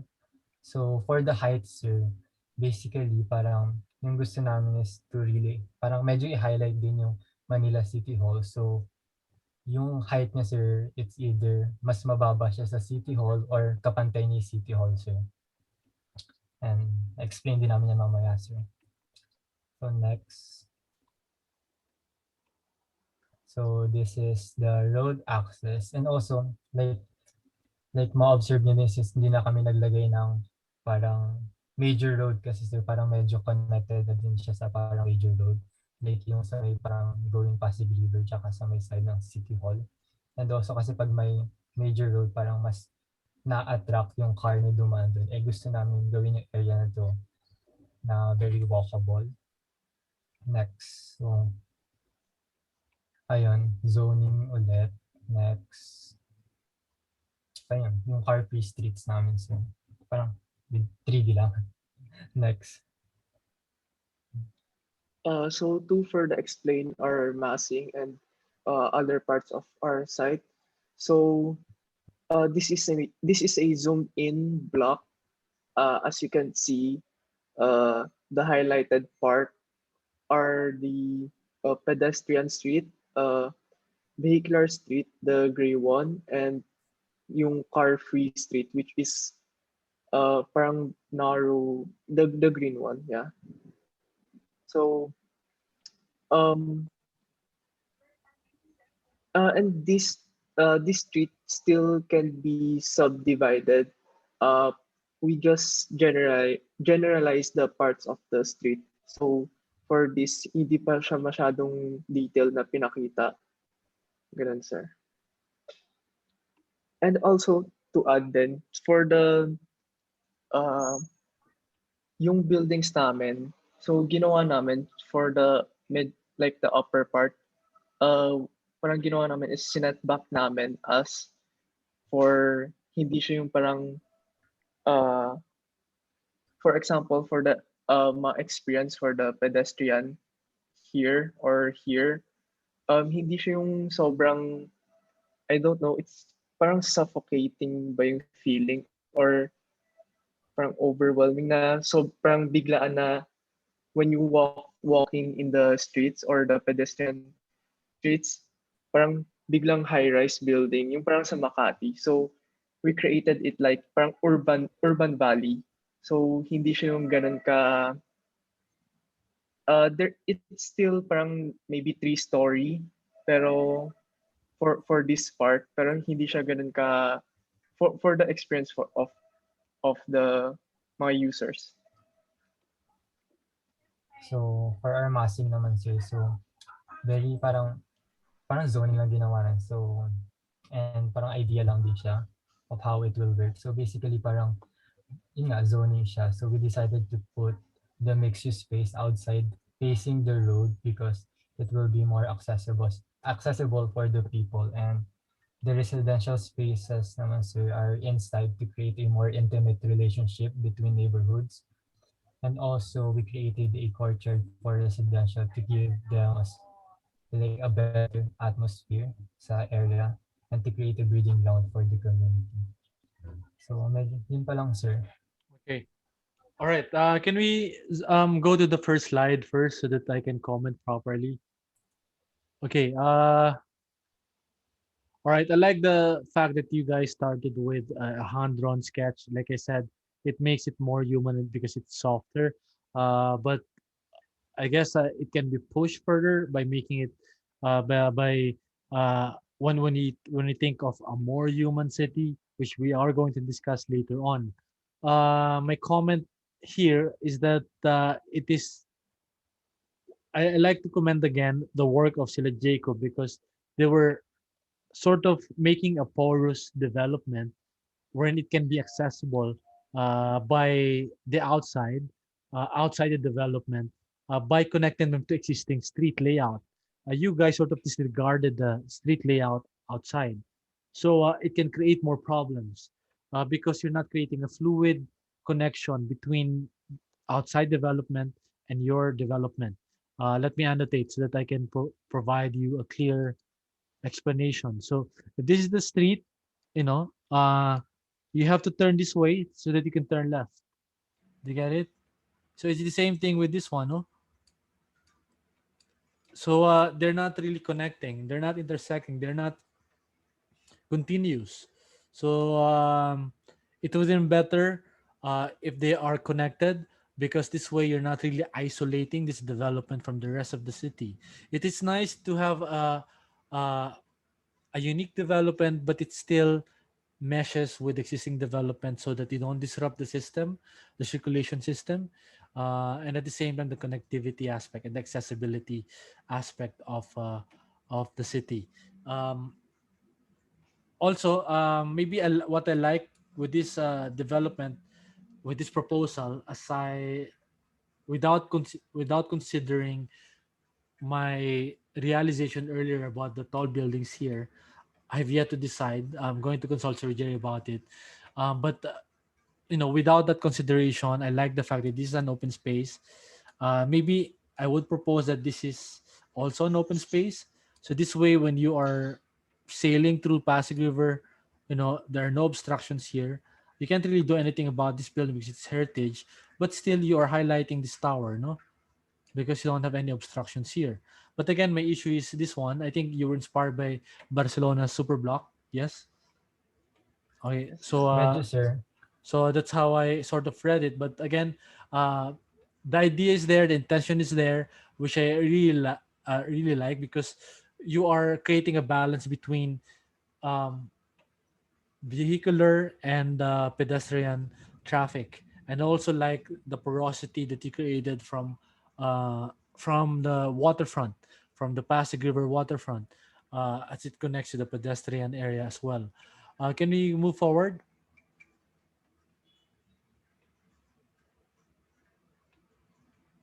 Okay, wait lang. Let me clear the annotation. So, okay, forward. Yeah, so when it comes to the massing, you need to be very conscious of scale and be conscious of your familiarity at this stage of what constitutes two-story, what constitutes three-story. That became the problem of Sila Adrius. Like, I was very impressed at first, and then all of a sudden, I was taken aback when I realized that the scale was really off.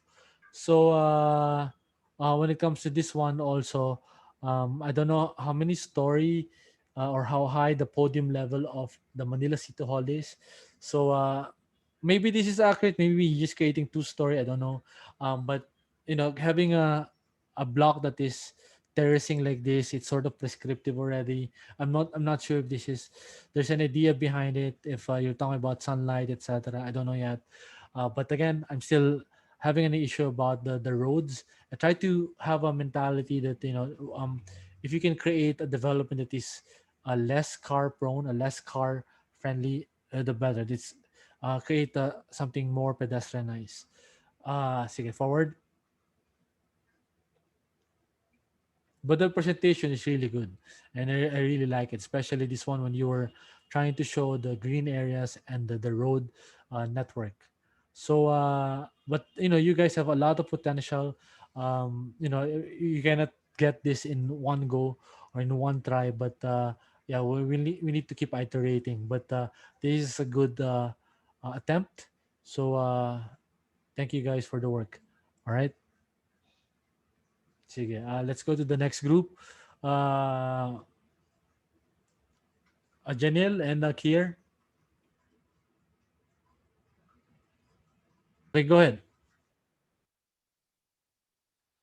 So we started with a grid system. So based on studies done in the US, they were able to sort of establish that there's optimal size for walkways, like pedestrian walkways.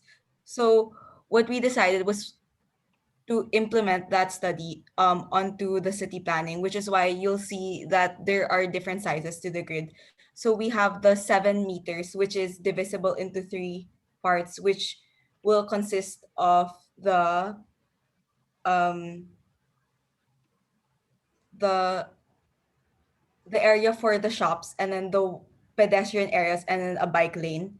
And then based on studies of city blocks in different parts of the world, we were also able to establish that the 80 by 80 grid is the optimum size for walkability, which is what we wanted to focus on when we were planning the city. Yeah. Okay, so here in this sheet, we identified the different heritage buildings in order to sort of gather information regarding our demographic and uh, what what might can be improved regarding these areas. So for the city hall, we noticed that it was isolated by main roads, so there are not as much of a space to accommodate waiting and preparing for city hall errands. So also the tourist aspect of the city hall has sort of vanished because of the way it is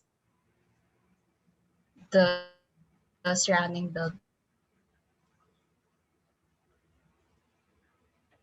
Because of the lack of high tall buildings, the city hall was sort of dwarfed in a sense. So part of the plan was to make the city hall the dominant um, area within this vicinity based on height mapping. Okay, so this is our um, site development plan. And this is our isometric in different views, but we will be explaining the different uh, zones that we created further later on.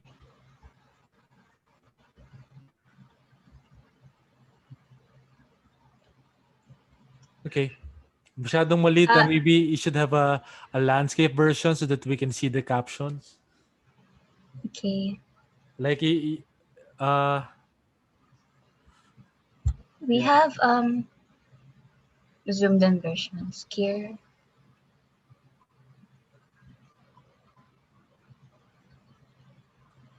I'll go to here. So we some of the things that we did that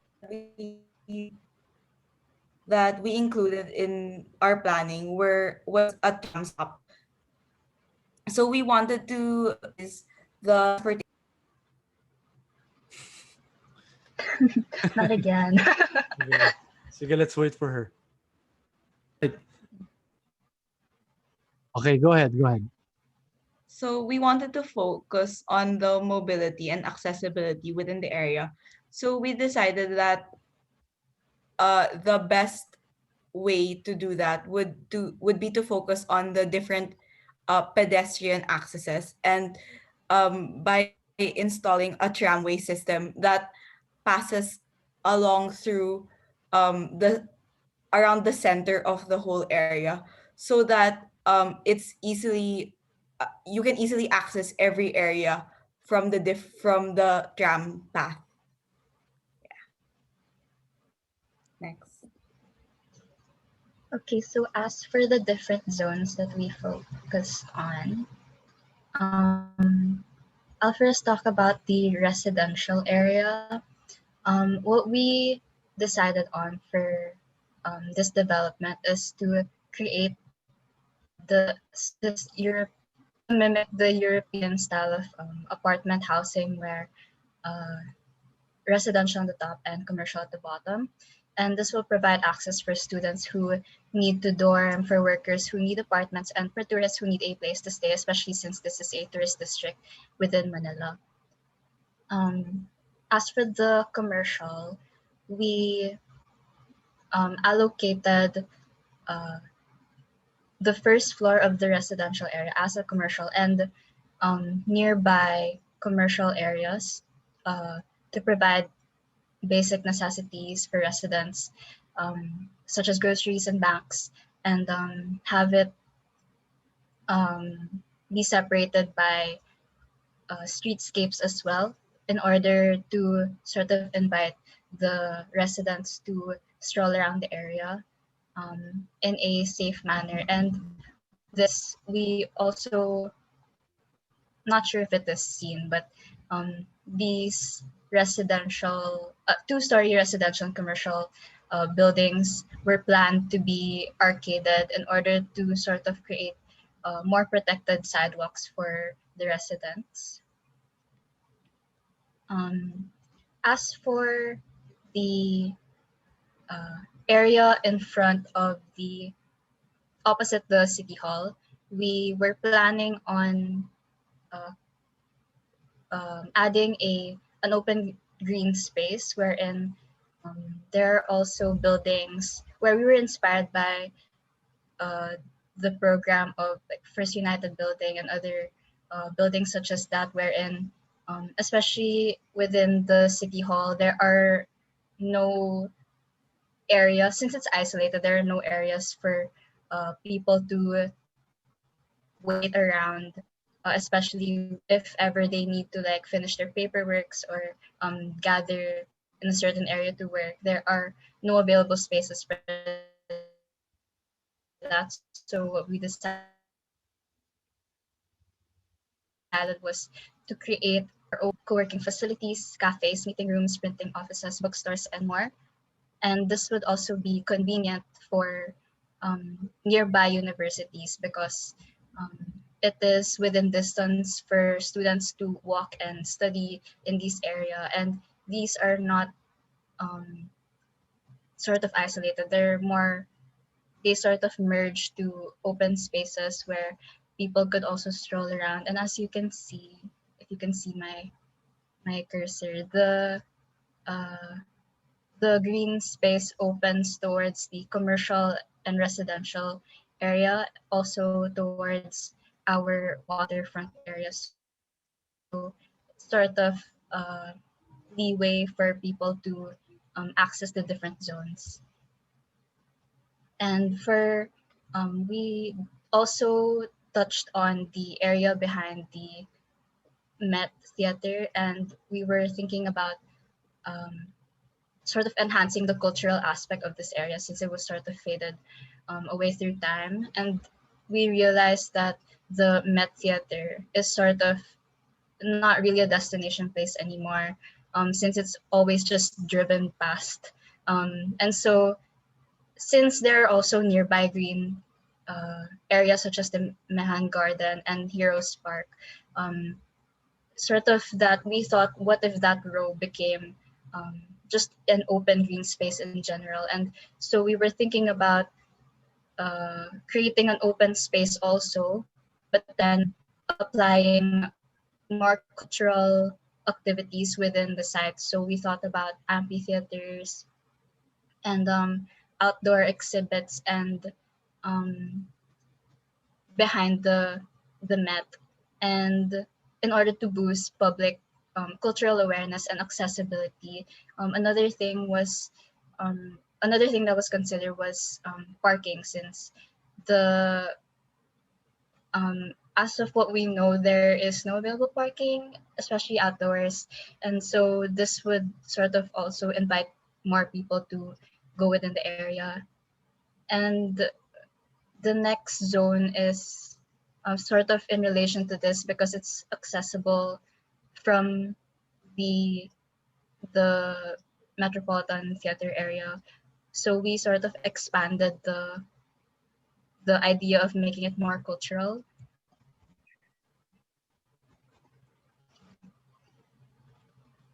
Here, you want to do this? Yeah.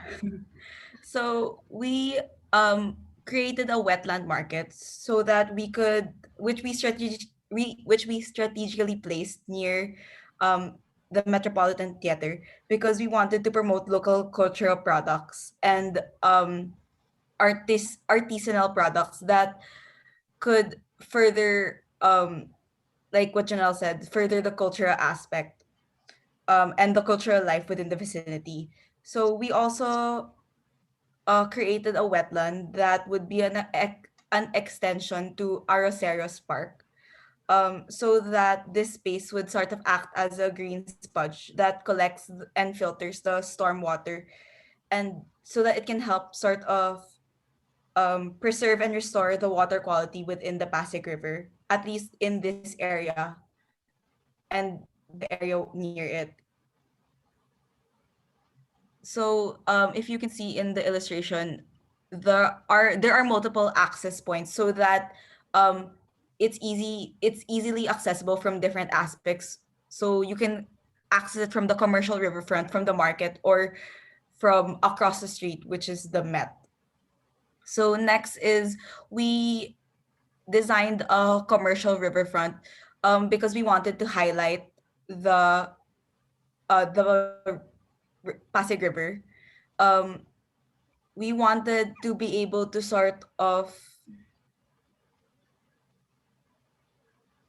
we wanted to be able to show how this space could be used um, by incorporating like riverfront activities and provide like a purpose to the river. So that includes like having restaurants that promote tourism. And then as for the streetscapes and tramway, we wanted to widen the streetscapes so that it would be safer for the people to walk outdoors and have enough space to sort of appreciate the area as a whole. Since we wanted the focus of the entire development was the um was the focus to be towards the city hall. So we wanted um all the levels of the structures to not overshadow and overpower the city hall. And then we incorporated the tramway so that we could find so we could provide the best route that would be able to allow everyone to easily access like all the different areas. Yeah, that's it. Okay. So yeah, beautiful work. I like the fact that you introduce different areas, almost like uh, like game like you have this building and then it has its own function, etc. And that's how I'm seeing the diagrams. But can we go to the first slide so that I won't miss a comment?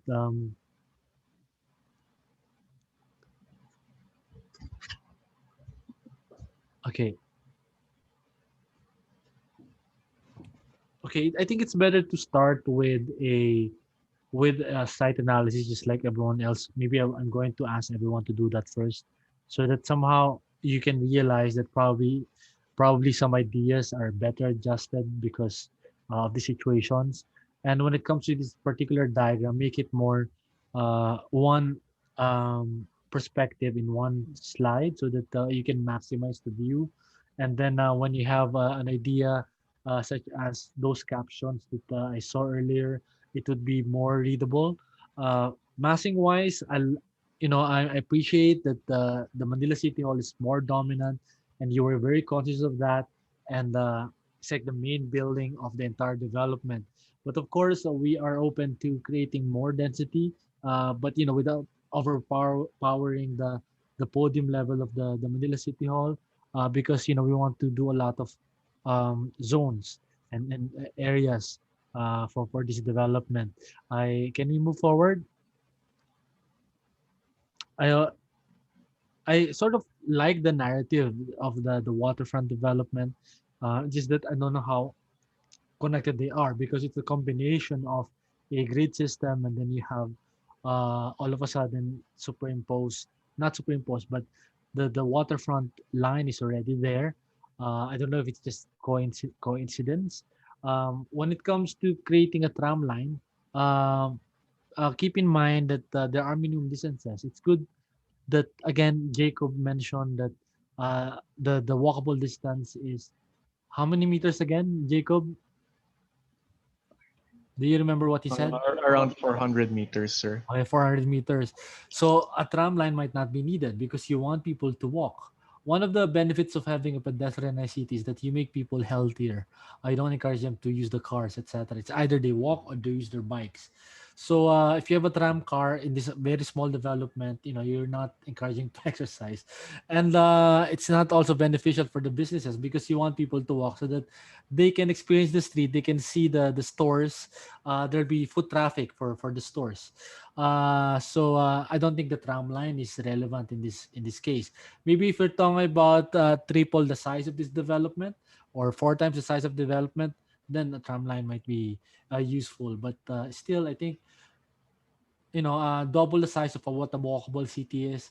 It's still walkable in a lot of ways. Especially now that you heard that I spoke with Sir Jerry. Maybe I'm gonna explain that later on. Na lang pala. Sige. Can we move forward? Yeah, I like the different sections, the different areas. You really thought about integrating this into the community, and you guys are very sensitive about the needs of the community and how you uh, made this more inclusive, and you introduce more ideas when it comes to the wetlands. I'm not sure if you have enough area for the wetlands to complement Arceres Forest Park, but that is a good idea. You just need to study it, and I really appreciate the fact that you took in my suggestion about creating a city that's deconstructing what the city hall is all about. If you have a city, normally a city, but it has a government center, it has a cultural center. In this case, now that we're creating a pocket city, how do you create a pocket nodes? No, maybe thinking out loud, maybe I don't know, ano bang mga different departments sa City Hall? Maybe there are areas or departments of City Hall that can be in an area in this place in this development. Um, Thinking out loud, let's say, uh, ano nga ba?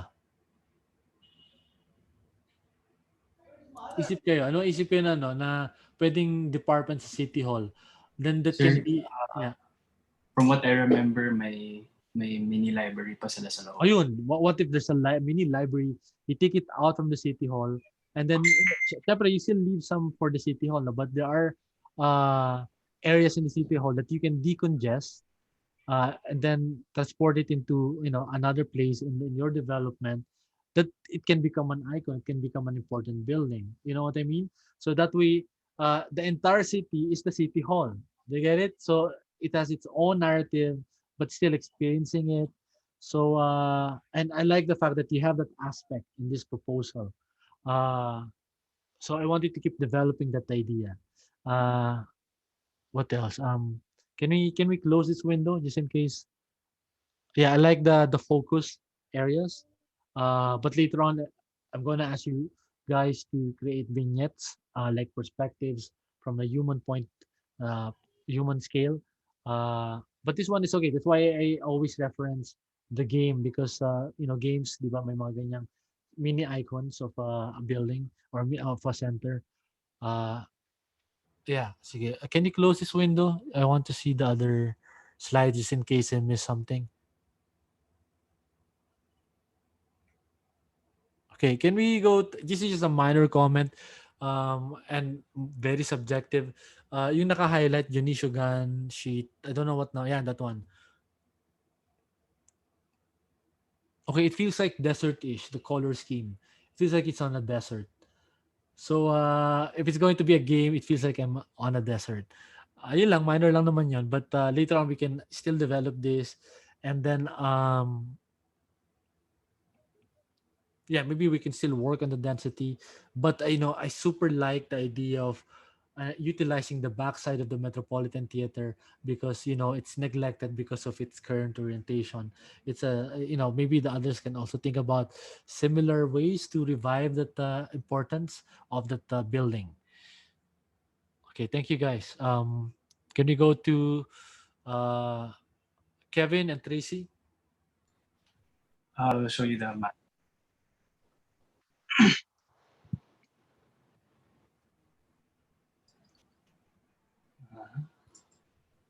Okay. So yeah, where to start? So, sir, in terms of analysis, we wanted to go to the basics first. We took a step back because last time we went directly to circulation and zoning and all of that.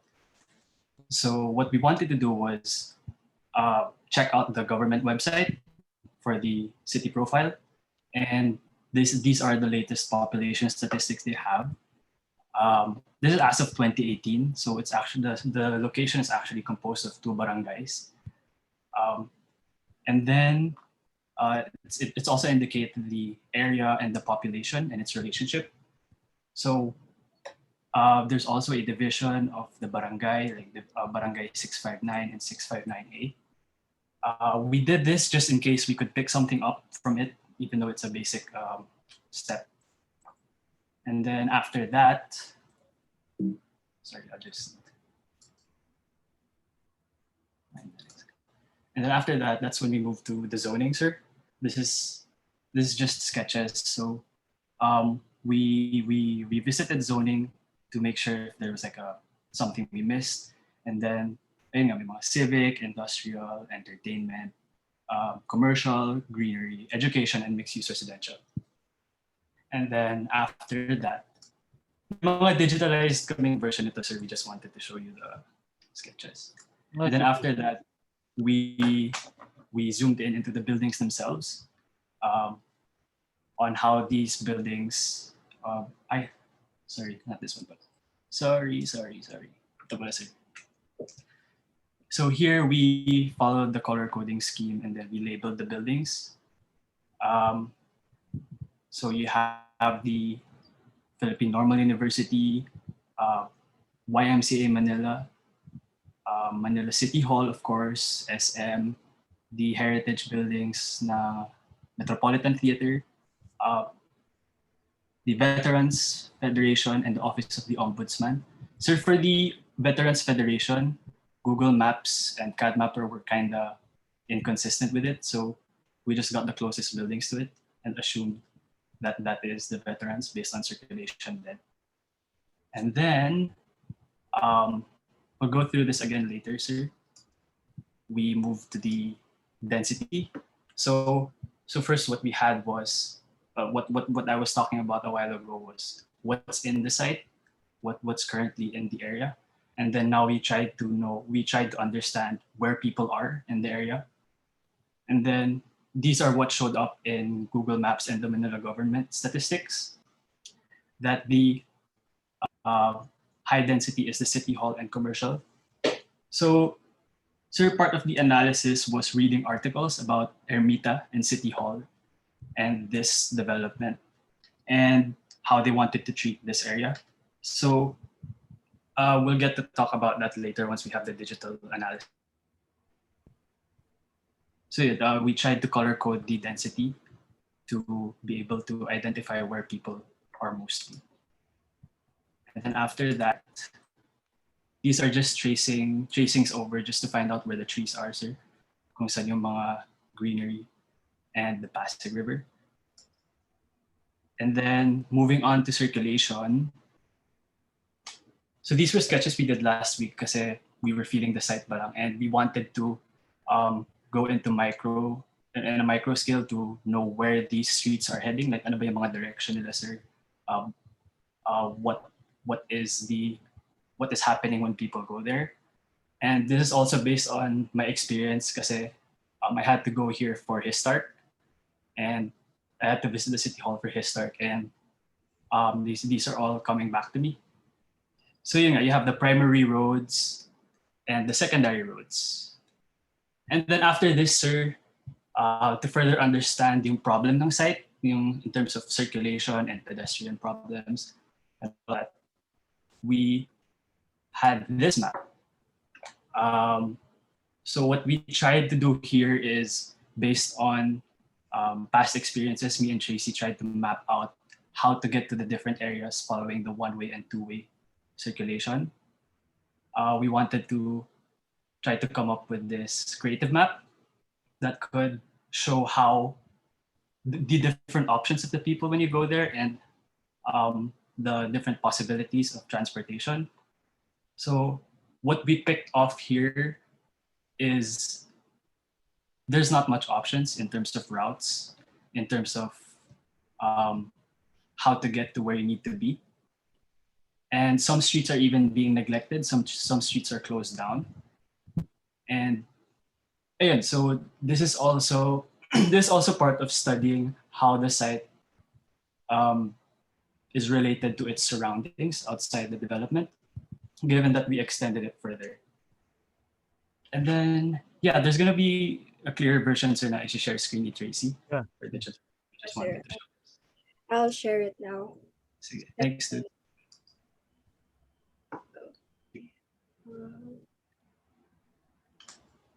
Can you see the screen? Yeah. So yeah, we can see it. So, picking up from what Kev said, it was we just wanted to show the overview of it, of which we decided for demolition and for relocation, because from these, knowing these are all civic buildings, definitely we have to find a way to either disperse or put it in a certain zone for it to be more accessible to other people. Because as what Kev said a while ago, this is one of the areas, the dead zones, and you wouldn't even know that there are these important civic buildings. Unlike here, yes, these are more accessible. Yeah. Also, So at the moment, yeah. not being used, we could see this will be another point that in the future, once it's really open, it will be it will definitely pull a lot of people. So Uh, um, may I add, Jace? Hello. yeah. Sir Nick ba? Yeah. Okay. Yeah, just to go more specific on what Tracy said regarding the maroon colored buildings, those are for relocation. So ito yung mga kinoconsult namin sa iyo, sir, na Metropolitan Trial Court and the COMELEC, DepEd, kasi relevant siya in the area given the zoning maps that we're gonna show you then on how it relates This to is actually good. Yeah, that's what I was asking earlier. Maybe it's not inside the city hall, but maybe it can be, part of the Yes. development. So go ahead. Yes. So when we were, it was shown in my sketches, pero medyo malabo yung handwriting, sir. The buildings composed in those maroon areas are very important. So you have the Civil Service Commission, you have the COMELEC, you have DepEd Manila, BILG, and the Manila Youth Reception. So we kind of saw it as something that could be immersed with the people more, na kasi these are very civic buildings that aren't highlighted. So what if we could put it where it's also on a spotlight so that it could have more activity and we could anchor on that? And then, yeah. I'll just go through the other pages. Yeah. These are just general site analysis. We even check up the topography. This one has like a variation of 2 meters per line. So it's relatively flat, even though it looks like it's quite busy, but it's quite flat for its surface. And well, given that there's a river, that part has difference. And then so this is just further iterating the location and the boundaries of what we're gonna tackle. And then, as Kevin mentioned, we just digitalize our drawings so it's more clear and more concise, as well as in the technical aspect. Chase, can Oh you yeah. can you go back to the zoning sheet? I just had something to say. So aside from these current analysis, to have some idea on what the site can be, we look back to reference like Burnham and how Ermita was in terms of character of a location. So part of this was how back then vendors were welcome. Na in Ermita, given wide streets, vendors were actually something to see, a sight to see in Ermita and the Luneta area. And then we also bumped into articles about Isko Moreno banning vendors in these iconic areas. So given that it's something that gives life to the place and activity to the place, we wanted to bring that back and somehow anchor on it. And you'll see how we did it later on, sir. Yes. I'll just forward. This is just the circulation again. One of the observations I wanted to add, I think it was mentioned a while ago also by Jacob, how problematic is the Antonio Villegas Street. Wait, I'll annotate so you can see it. Is this street. So from the right side, you are coming from like a three, uh, three lane, and then when you go to this point, which is from SM, This part is actually closed down. I think only specific people could enter. It's for parking. It's a parking. And then all the way down here. So this is a three-way, two-way, and then 3 lane. And then the left side is a one-way and more parallel parking because people are accessing the city hall. So also in the right side there is some parking, although it's not as organized as the city hall. And one of the things we realize is a lot of unused space is quite dead in this area, in the middle part of the LRT station. And usually the people who are there are the vendors. So that's one of the considerations and what Kevin mentioned a while ago.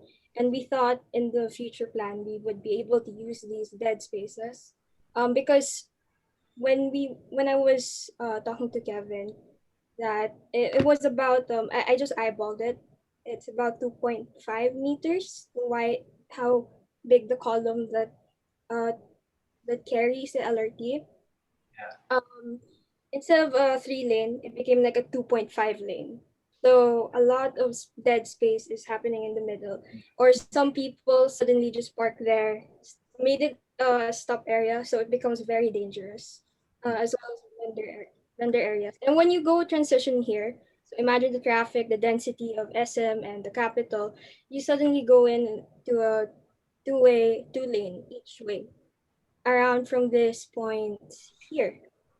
And then when you go further down, it's still a two-way lane, but it becomes a uh single way uh per part. So you could see how you're entering from a wide road to suddenly a choking point to the top, especially when the crisscrossing of the LRT happens. That's why the gap between the spaces is very tight. So they had to compensate, making the roads quite smaller at the bottom, which causes a lot of traffic, especially at the 8 a.m. and 6 p.m. rush hours in Mondays to Fridays. When we looked at the other maps provided by Google. So, So, please, can I add lang? So, sir, uh, the LRT position was a problem here, and it was what was causing a lot of choking points and congestion because it's directly placed. Like the road swerves for awkwardly swerves for the LRT structure, and then, um, sir, if you notice, we were taking note of as much as possible every direction of the road, one way and two way. Like as much as we wanted the development to be as much as we wanted the proposal to be centered on pedestrians, first we wanted to solve the problem of the vehicular circulation, and then that's when we improve it more with the pedestrian integration. And then Tracy also mentioned, sir, yung consideration for pedicabs. It's a stretch because they go wherever they want to, and even in the most developed of places. So um, we were also considering it in this analysis, like as part of reasons for traffic, as part of reasons for moderate circulation, traffic in the blue lanes, and then yeah, we considered it for the proposal later. okay. Just, oh, sorry, it's not organized properly, but this is it. The where's the exploded diagram there? So it's a little bit malabo, but as you can see in this diagram, especially the streets, we we kept the avenue of the Antonio Villegas, but instead of a two-way street, we made it into a one-way. So I'll just draw it over here. This is Antonio Villegas here, the street all the way down here, up there, sorry. But as you can see, it became a two-way, one-way street. So it becomes easier to circulate rather than trying to allow two access points from coming from the top to bottom and bottom to top. we allow this circulation to um, go around for them to go around mostly the inner streets. So that's why we introduced more inner streets. And if you're gonna look a little bit more closely, the purple parts, these diagonal drawings and the perpendicular are all parking spaces. I haven't counted everything, but given that given that Manila in itself, parking is a very high value thing, especially for workers. And if we're making this area have a lot of mixed use residential, and the idea of bringing, the hawker marts in Singapore that Kevin mentioned, he had this idea, what if we kind of spread that kind of culture where instead of having vendors sporadically appear just there are some certain areas like what Singapore did. They made it into a culture. At first, it could be taken as a negative connotation because you're trying to get them off the streets. But when you try to when you put them all together in a certain area, like the different uh, hawker centers, sorry, you attract the different kinds of people. I'll try to show it in Kev, can you annotate if ever? Yeah, sige. Are you gonna start? Well, I also wanted to add to what Tracy said, sir, na the reason why we also wanted to bring back vendors in a more organized and properly placed manner is because we were thinking like, ano ba, if we were the users in the area, ano ba yung gagawin namin in the area if we're in a civic place or if we're in a school, after school or before school. So we were like, kunwari naghihintay ka ng notary in a civic thing, or if you're waiting for paperwork, edi yung mga nakikita namin sa street view, sir, they're going out to the vendors, they're eating, kain-kain muna sila. Edi we could use that as these anchors to disperse the crowd. And then, ayun, pati sa school, parang after school, bili-bili muna ng fishball bago sumakay ng LRT para busog. Plus, Tracy, go ahead. So the location of the hawkers are the purple areas. These oh shoot, sorry. I went back.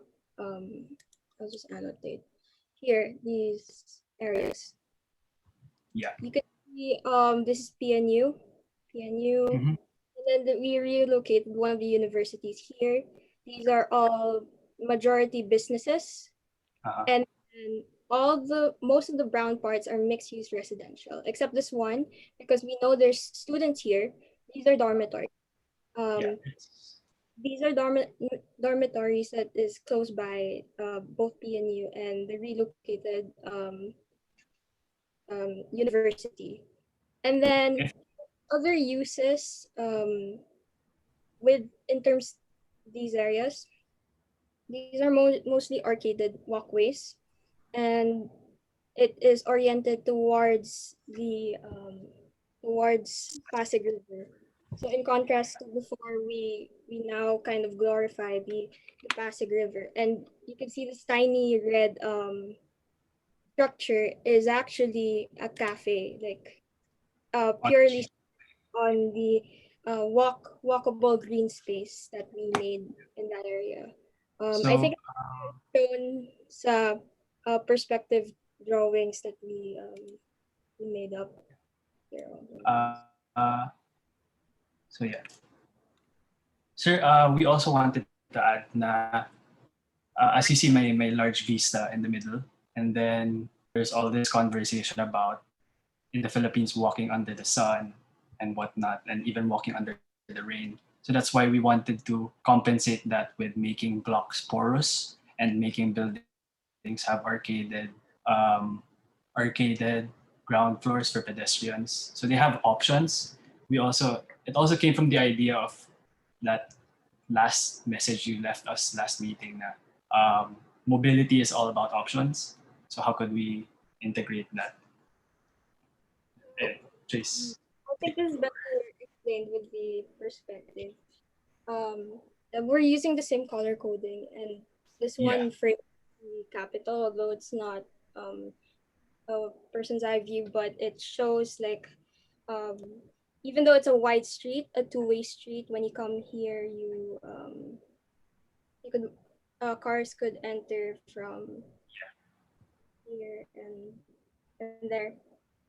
Um, there's also bus station, a bus drop, so you could swerve and pick up passengers or even jeepneys to kind Mhm. of congest the traffic.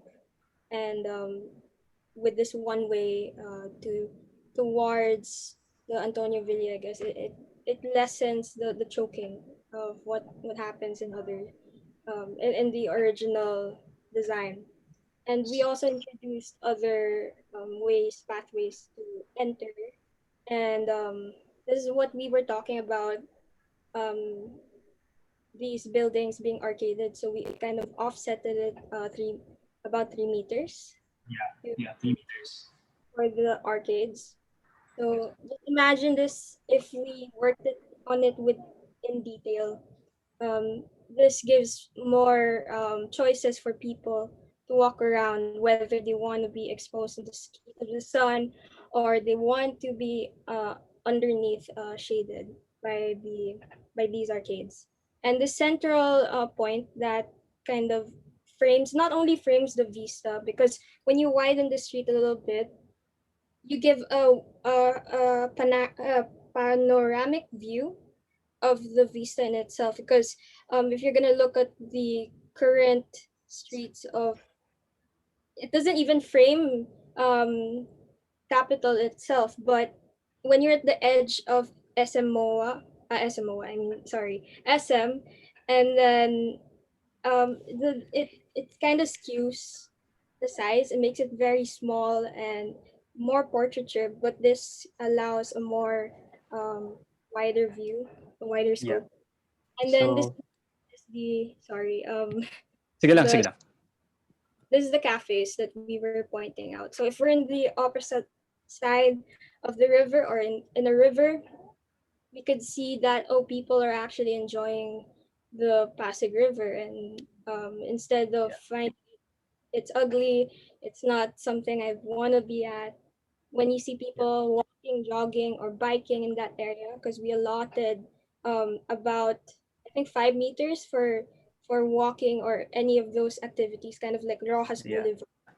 And then the added point is like biking lanes, not for pedicabs, but for people who just have those regular bicycles. It's Uh-huh. it becomes a very active place, especially in times of yung hindi mainit na masyado, afternoon or morning, making it this area safer because originally this area was quite shut down. It's very dark. It's very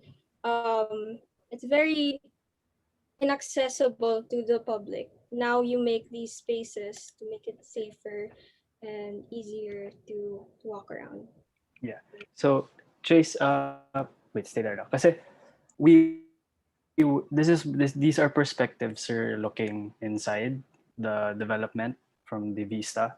But if you're by the city hall and you're looking away, it was consequentially also framing Hospicio de San Jose, which is on the Pasig River. So it was a consequential like connection to something outside the development.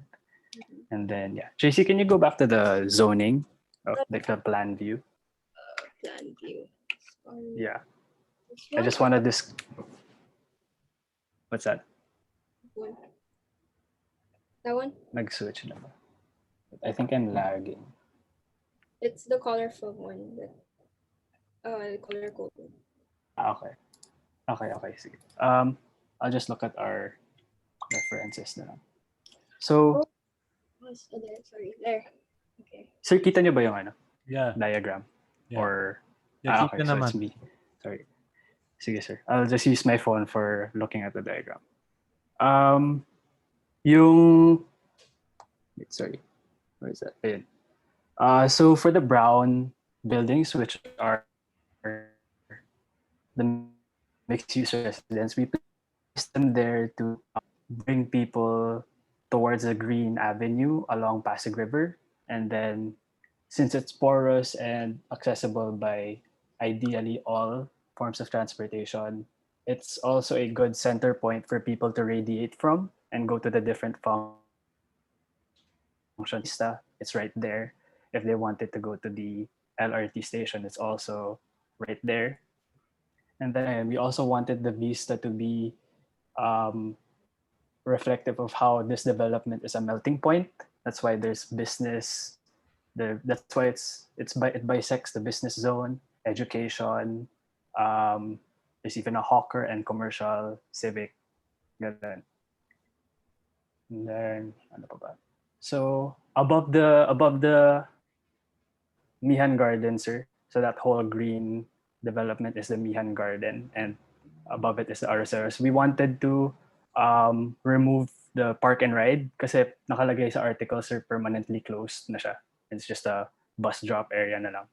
So that gray area under the Metropolitan Theater is a formal bus station. So this is a place where people can wait, not just crowd the streets. And then beside it is a hawker center so that, let's say if you want to go to Arroceros or Mihan, pwede ka muna bumili ng pagkain or before you watch or before and after you watch something in the Metropolitan Theater, you can hang out there and then roll over to the Mihan Garden. And then also we moved the LRT to the right a bit kasi it was the major obstruction in Villegas Street. And we tried to put it underground last time. We attempted to put it underground in one of our iterations. The biggest concerns were where would it go underground and where would it go back up. And parang masyado maliit yung development for that possibility. So the best idea we saw was just to consider it in redesigning Antonio Villegas Street. And then yung civic relocation, sir, we City Hall along the Vista, just so it's also adjacent to the residential areas, so that the Civil Service Commission can be easily accessible to them. DepEd is accessible to the school because it's right across. And then, yeah, that's Tracy. Do you have anything to add? Okay, with regards to the LRT, before I forget, I have a sketch here. Wasn't able to show a 3D diagram, but this was one of the major lanes. Actually, the biggest problem was really Antonio Villegas Street. Yeah. Time when we spent the most thought. So this was one of my sketches. It's very rudimentary, but the idea is Raw. Best drawing of Sir, your got edition. with annotations na magulong kamay. So, this is, imagine this is the capital. Ito yung redesigned na, sir. So, this is a redesign. I like the drawing better, that blue one. Then everything.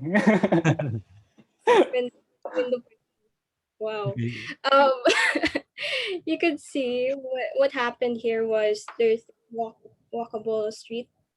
From what I remember, I put this around 2 meters. Mm-hmm. And then there is this one-way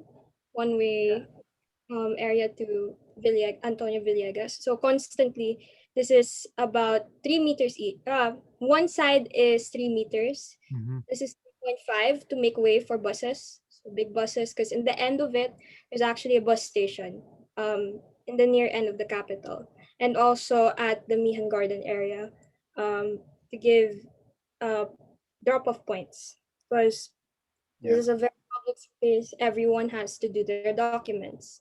And then across it, because knowing people wants it the easiest way in and out, we did parallel parking. So, not parallel, sorry, it's a 45-degree. Diagonal. Yeah, yung diagonal, sir. So when you have diagonal parking, it's a lot easier, the control of people like entering from here rather than, well, a parallel or either parallel. It's a lot harder. You're gonna congest more people. And the Yeah. plus side about the 45-degree parking, it's you add more parking slots, which Yeah. most Filipinos loves it. And then here, when we resolve the LRT station, well, the LRT in itself, the footprint is about 2.5 meters, and the overhang is 8 meters in general. We could see these parts as areas of commerce as well. Yeah. Like all kainans. So Yeah. these are your everyday people, yung iniisip natin, and we're giving proper spaces that is more rentable and Yeah. cheaper because it's not the best location because you have a train that goes overhead you, but it's very accessible. So you're also helping the local Yeah. community of lower income to Yeah. feed those who are coming from the capital. And then from there, well, you have still walkable Yeah. paths. So even though it's kind of a very big stretch of an avenue or a road, it's gonna feel smaller because of the considerations of putting breathing spaces for people Yeah. to. And also from the other side, this also actually has a pedicab area because pedicabs, right? They kind of pause and then Mhm. disrupt Yeah. circulation. So we thought to make something quite Filipino and more modern is that we focus on, rather than just the normal 1.8-meter bike lane. I double checked how wide is a pedicab. It's about 1.82. So Yeah. 1.8, it cannot hold the standard of what is usual. So what I did was I made a 3-meter lane so that back and forth there's an exchange for pedicabs coming from this path, and then from there, and then they could access, because that's the main strip, they could access the smaller um the smaller roads that Yeah. is connecting towards the vista. So yeah. So overall, yung pinaka-anchor ng street is to revitalize the space underneath the LRT instead of just keeping it as an obstruction. Okay. And then to finish off, I guess, JC, can you go back to the zoning? Okay, naglalag Yeah. lang. Kasi well, I'll just go ahead. Yung development kasi, sir, based on yung mga site analysis maps, ang dami ng green space on the properties of these heritage. And so what we tried to do was, aside from adding the green space in the waterfront, in the Pasig River, this proposal is more of focusing also on the efficiency ratio. Like since there's already a lot of green spaces, how can we make the blocks more usable and for the developers to have more possible income, if ever. Then, are we good? Yeah. Well, I guess the last thing I would like to add is wasn't able to show properly was how we kind of um this inner streets, Yeah, they're totally just for people to pass yeah, by. and Um bikes. and bikes. Yeah, So sorry, ganda ng drawing yeah. ko. And they also continue outside the residential area, but they bisect the residential area. So the only areas of which cars can enter are these points. They cannot turn left because kind of what they did in Amsterdam or in other places in Europe, they make this huge strip dedicated for people, and then Yeah, a tighter strip for people to parallel park their cars. And this is also a one-way area so that you continuously allow this part of the city to circulate as to yeah, contrast what Manila is currently. yeah. To give more breathing room for the Villegas problem and the bottlenecks. Yes, Right. sir. So that's all. Okay. Sorry, sir. Maybe I have a question. Like, I know that. Let me annotate. Sige lang, sir. Sir, is this the one you wanna annotate or another image? Maybe another image, more zoom out. Sige Just lang, the sir. yung zone, not yung, Oh, yeah, this is Ayan. better with the road because I understand, if I remember correctly, that this is Ayala Bridge, right? Yes, Yes, sir. sir. This will be a road. Yes, Is it there's a okay? So SM is somewhere here, right? Like that. Yes, yes. sir. Yes, sir. And then there's going the existing road is here, right? Mm-hmm. Do you remember? Yes Yes, or sir. no? Yes, sir. Pero the Natividad Lopez above the City Hall is closed This kasi it's one. parking. Okay. But the Yeah, the it's a one parking. the one along SM City Hall, SMC, yeah, SM Yes, Manila. sir.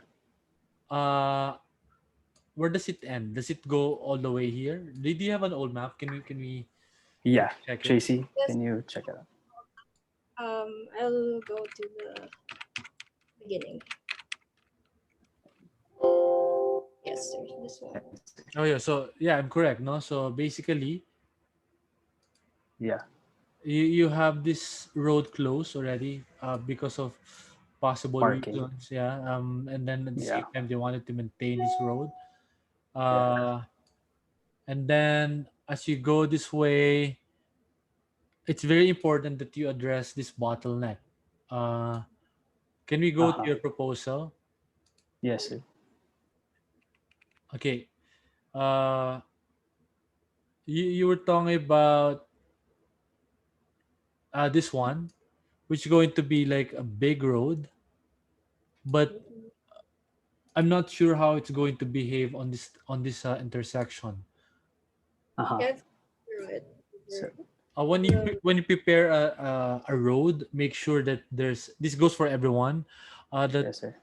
you also show the direction of the traffic, Yes, sir. Sige. like how the vehicles will turn, etc. Okay, sige, sige. And while this is a very detailed presentation, which I really appreciate a lot, I didn't really see which areas are pedestrianized and which areas are more for vehicles. So I'm Uh-huh. still grappling how to demarcate the roads. Uh, Uh-huh. so yeah, but this is an initial study, initial iteration, and for that it's Yeah, very yeah. impressive. I like the mature approach and realistic approach to to this project. Uh, you are recognizing and still acknowledging the need for cars while we are advocating for pedestrianization. But I'm going to explain that later on as Sige, sige. we go along. You also mentioned of the remaining open spaces. While you created an inventory of the remaining open spaces, that does not mean that you're not allowed to change it, because that's the reason why you're creating a master plan, so that Mm-hmm. it becomes more accessible to everyone. Okay. If your equation includes the public space or open space of PNU, this is not an accessible open space. So Mm-hmm.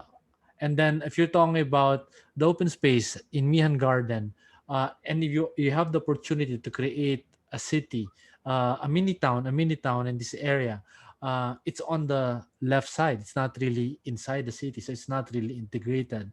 So it's one thing to sort of say, it's one thing that there are isolated open spaces, and that's enough. It's another thing when you are planning something new, when you're planning a city sort of Sige, from sige.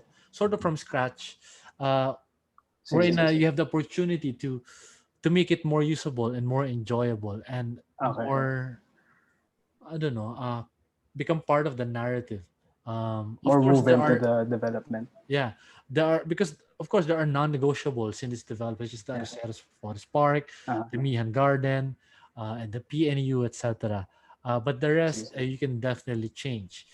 And Okay. can we look at the folder just in case I didn't miss anything? Which one, Sige sir? lang, sir. Uh, actually, I don't know. Do you have a folder so that I can see the thumbnails of your proposals. I Yeah. haven't, sir. I haven't uploaded because there's a Okay. problem with O sige, just registration. move forward na lang. Yeah. So, sir, I just want to ask. So, in our next proposal, we should show how, like, we should present and prove how these streets work. Ganun. No, this is an initial iteration. It can still totally change, but you may or may use this existing proposal, and you may also Okay. incorporate my comments Yes, sir. from the other groups. Sige, sir. Yeah, when it comes to city plan, it's not really set in stone right away, because you need to consider a lot of things. And Yes, sir. what's good with your submission today is that there's so much thought process behind it. There's so much research and there's so much considerations, and some of which, such as the idea of creating a typology underneath the elevated concourse of the LRT, is very very good, which can be developed towards Thank uh, you, sir. the typology part, which is design 6, and probably earlier design later part of design 5. But in terms of city planning, there's so much that we can still do. In fact, I'm going to explain later on. We might need to expand our territory because there are areas here that we cannot really touch. So we might need more land because we don't have a critical mass to sort of create a an experience. We Because understand, sir. the GSIS we cannot touch, Mihan we cannot touch so much. Ang dami. Ang Ang dami. dami. So parang we don't have a lot of spaces to work on. Yeah. I'll explain that later on. Can we move forward just in case I didn't miss anything? That. Okay. That Okay, forward. Okay. Yeah, it's an impressive submission. I like the. Can we go? Yeah, that one. So you are segregating information about green spaces, build-up areas. Yes. In the road. The layers of the proposals. Okay. It would have been better if there was separate for the pedestrian, separate. Pedestrian. Okay. Okay. Sige, sige. That's what we're more concerned about. Sige. Sige, For sige. now, this We'll very look into that. Yeah, go ahead. I'd like to ask lang because I wasn't able to show the diagram of it, but I could explain some of the inner streets. That's why I tried. Yeah, you did explain it, but it's better when it's may visuals. Yeah, you did earlier. You did earlier. Yeah. So, sir, can I ask lang? Yeah. Regarding the LRT, this is just ambitious questions me and Tracy have. Are we allowed to make it go underground? Like, probably no, because okay, sige. Yeah. While we are doing this from a radical premise, maybe there are buildings here that we cannot touch anymore because it's already there. What we can do is probably redesign the station later on. Sige, sir. Sige, sir. Yan lang naman. Yeah, baka kasi hindi na siya Yung main concern namin nun, sir, was saan siya bababa, saan siya aakyat. Yeah, exactly. When we were measuring, because of course there's a certain slope and all that. Even we were thinking about, what if we put an underpass for especially part Lulubog of yung street. Yeah, but I was trying to put it as I was calculating it, and it seems like it's gonna eat a lot of space because of the overhead and yung flooding. In terms of flooding, it could pose a lot of problems. Parang yung current saan yun ulit yung may problems. Okay. Sige. Yeah. Okay, sige. Thank you guys. Sige, let's go to Andre. Is it Andre and then is the last, no? Yes, sir. Okay, go ahead. Thank you, sir. Okay, go ahead. Okay, so yeah, just to start off, I just want to talk more about the general process we went through to decide where to put everything muna. So we first took note of the surrounding buildings. No? So just like naman the other groups mentioned, the surrounding structures are primarily a lot of universities or relevant areas. So like, stuff relating to the history of our country. So we wanted to kind of emphasize that and um, further the purpose of those civic or cultural areas, as well as use it as a space to teach the surrounding schools about that through the urban environment. So uh, the we divided the areas based on the what's already there already. So we have commercial, transportation, government workspaces, green spaces, but then we also wanted to add stuff like cultural and more utilities. That way, it more caters to the people inside, as well as furthers the intention of those cultural locations. So next. This is So, just a 3D massing of how everything is. It just shows how things are mixed use in vertical spaces and horizontally. So this is how it looks like in relation to the surrounding context. And so this is our road structure, Carlos. So, sir, we designed the streets inside the lot to be, mostly in a grid form. That way, it's organized. But then, due to the top right portion of the lot being contoured by the river, we had to also contour the roads to, um, um, facilitate, that side. So the roads are actually divided based on their width. That way, we're in most of the roads, they're smaller, more narrower roads to kind of discourage the use of cars. So the two horizontal roads in the bottom are the widest, I think at around 11 or 12 meters, if I'm not mistaken. So that's the major roads within the lot to kind of allow for circulation from both the major highways on opposite ends of the site. Because when we were looking at the traffic of the area, we noticed na parang, these roads were meant to kind of bypass those two roads and kind of act as an alternative road to kind of get to the other side. So we kept those wide to allow for circulation to flow, but then the roads on top and primarily on the other areas of the site are kept more narrow to kind of discourage the use of cars. So in conjunction with that, we actually designed the like possibility of like parking lots and stuff like that, or we at least thought na they should be on the outer perimeter of the lots, so or of the site. That way, or if you were to enter this area, you'd be a little hassled to drive your car all the way through it, and you'd probably be more encouraged to park it at the edge and then walk through the environment and experience it yourself. Next. So this is just showing the 3D massing in relation to the surrounding environment. So the way we wanted to do the massing is to give respect to the height of the Manila City Hall and the surrounding environments. And for this area in particular, we wanted to keep it 2 to 3 stories high to respect the residential area and how high it is. So this is just something we wanted to integrate within our plan. So apparently Mayor Isko already has proposed plans for the site in this area in particular, and we felt like it was a good opportunity for us to try to propose something that would be in line with what the government already had planned. So as we go along and break down the plans that we created, you will see that we tried as much as possible to integrate different ideas that the government and previous governments have tried to accomplish.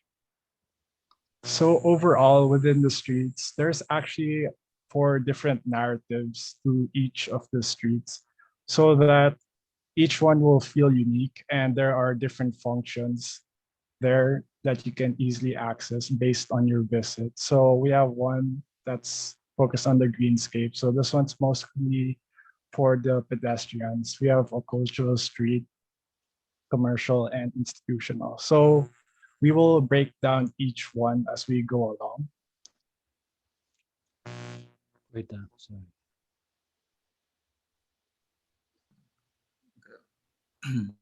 So this next, so in Isko Moreno's plan, he plans to create more green spaces along his civic center. And so for our plan, we wanted to create a circular flow that includes the riverfront development that circulates throughout the entire site to restore the idea of the forest park. And based on the plans we see for East Coast Gardens, it's quite empty, and we wanted to create a variety of green spaces with different functions. So we have a riverfront park with cultural spaces that we will show later on, as well as a community park that links the residential area in our site with the other locals and outsiders, so that they have or they feel much more connected with the community. Then we also have like rooftop garden spaces that would possibly have a certain amount of species of agricultural plants to promote diversity or even local farming. And then the other spaces accentuates and gives green space to the rest of the buildings for it to feel cooler or to lower down the overall temperature of certain areas. And then it links to the new city hall actually as planned from ISCO, and the old it links the new city hall and the old park or Rizal Park passing by the National Museum. So next slide. Yeah, so this is just the overall plan of what we were talking about, how it kind of, the green spaces overall are like one really long or one big path all throughout the entire area. That way it promotes for the ability to kind of walk around or even just have different environments within the area. Next. So to complement the plans of Mayor Isko and their government, we felt that the cultural aspect is quite lost in the site, wherein the Metropolitan Theater is quite disregarded or rather disconnected. And in addition to that, we wanted to add more to the street life found within our site, along with its pedestrian-friendly accessibility. So in conjunction with the green spaces, we wanted to link the building according to the site through the streets. And along these spaces, the people are linked towards different plazas and spaces that has its own specific art installations and cultural significance. And it also links back to city halls, wherein the proposed government plan kind of failed to do. And furthermore, it even connects back to the cultural spaces of the museum back to Rizal Park. And so for this narrative of how we design the site, we have a road and street that develops our social identity as Filipinos and brings much more life to the area that connects us to our history. Yeah.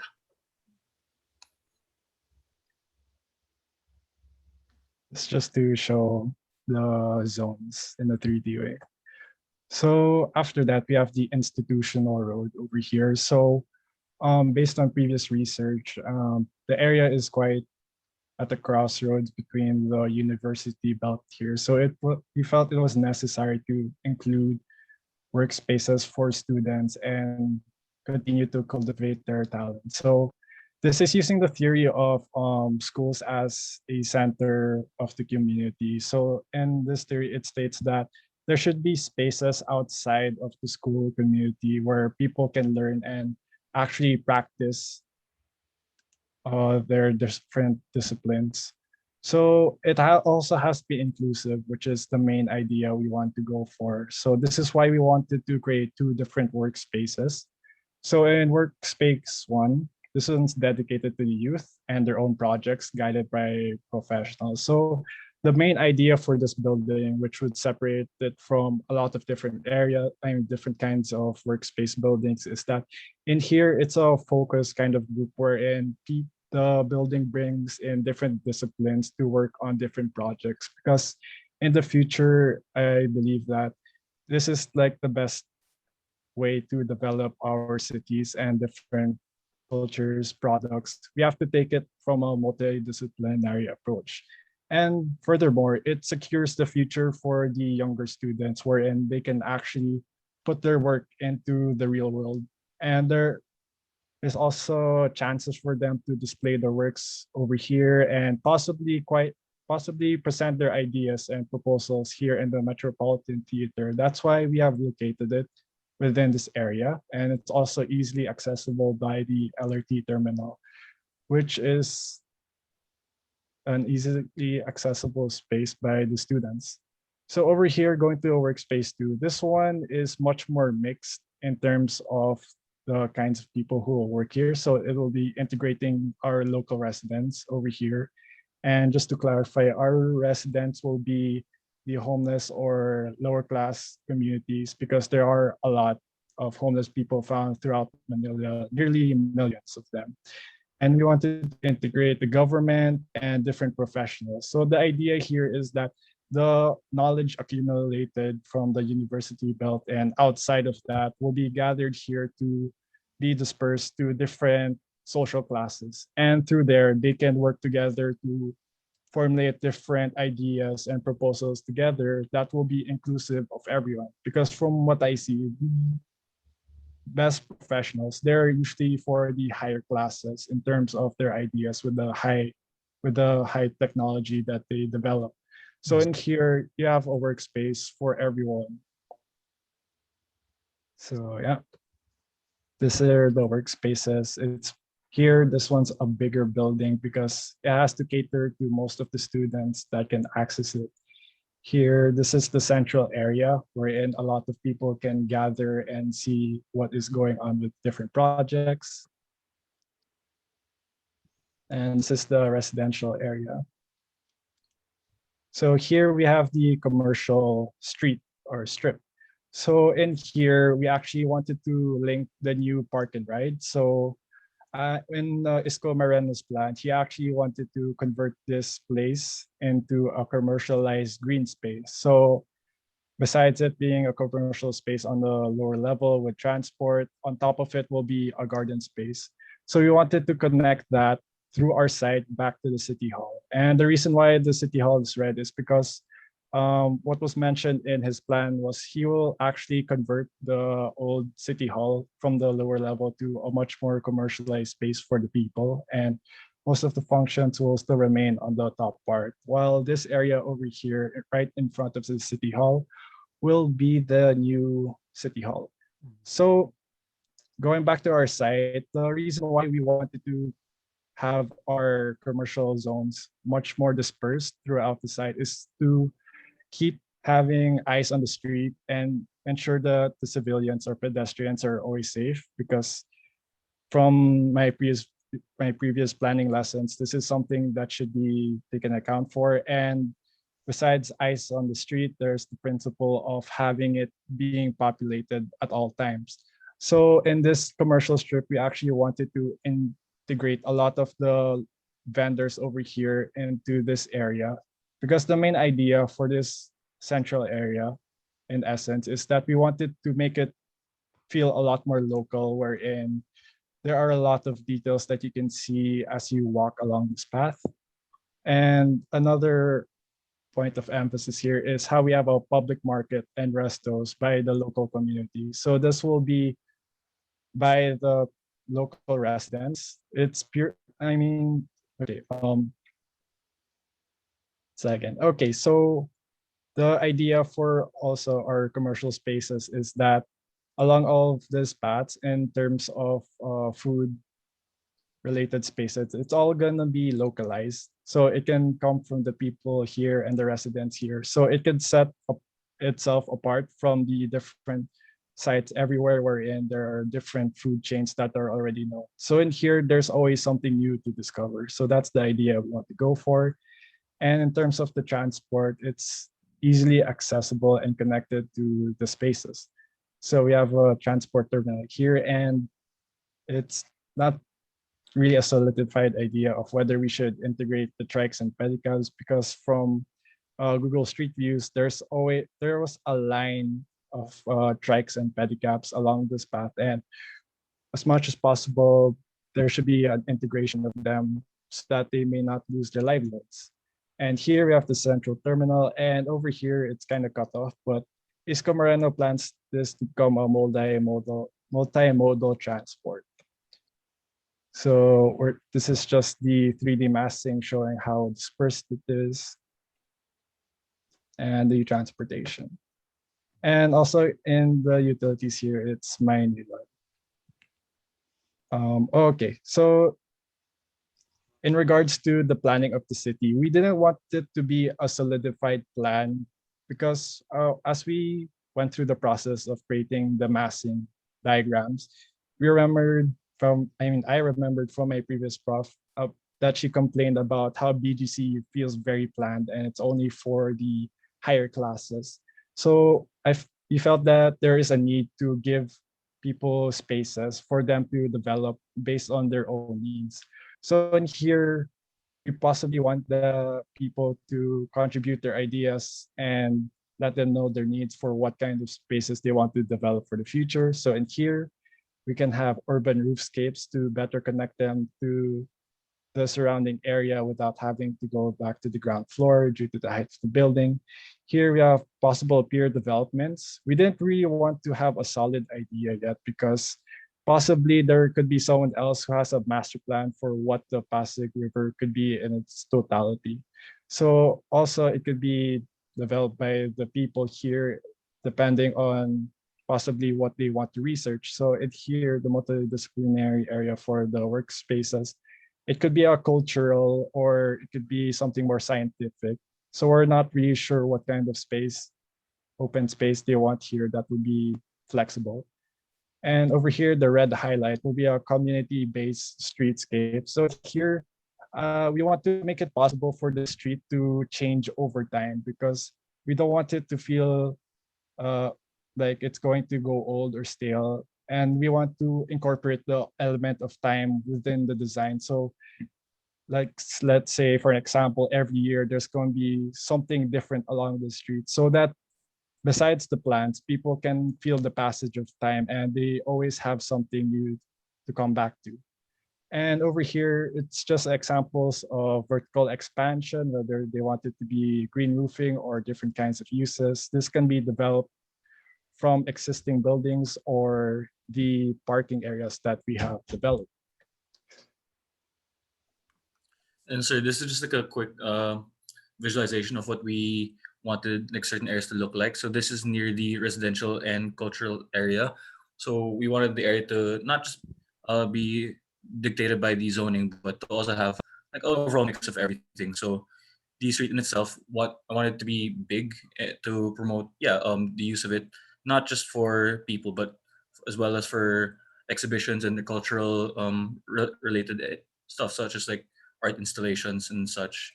And then as well as a greenscape greenscape park and like mga stalls along the sidewalk to kind of promote even the smaller vendors as well or the local community.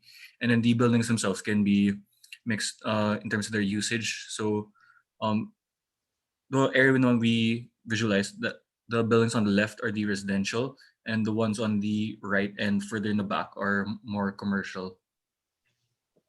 Yeah. So that's all our slides. Okay. I love the fact that you have so many ideas at this stage of the term, and also the fact that you considered the existing plan of the city hall, namely by Isko Moreno. Is this the latest one, the recent one? From what I know, yes, sir. Like Okay. around I mean, 2020. I'm not asking everyone to follow the same way, the same method.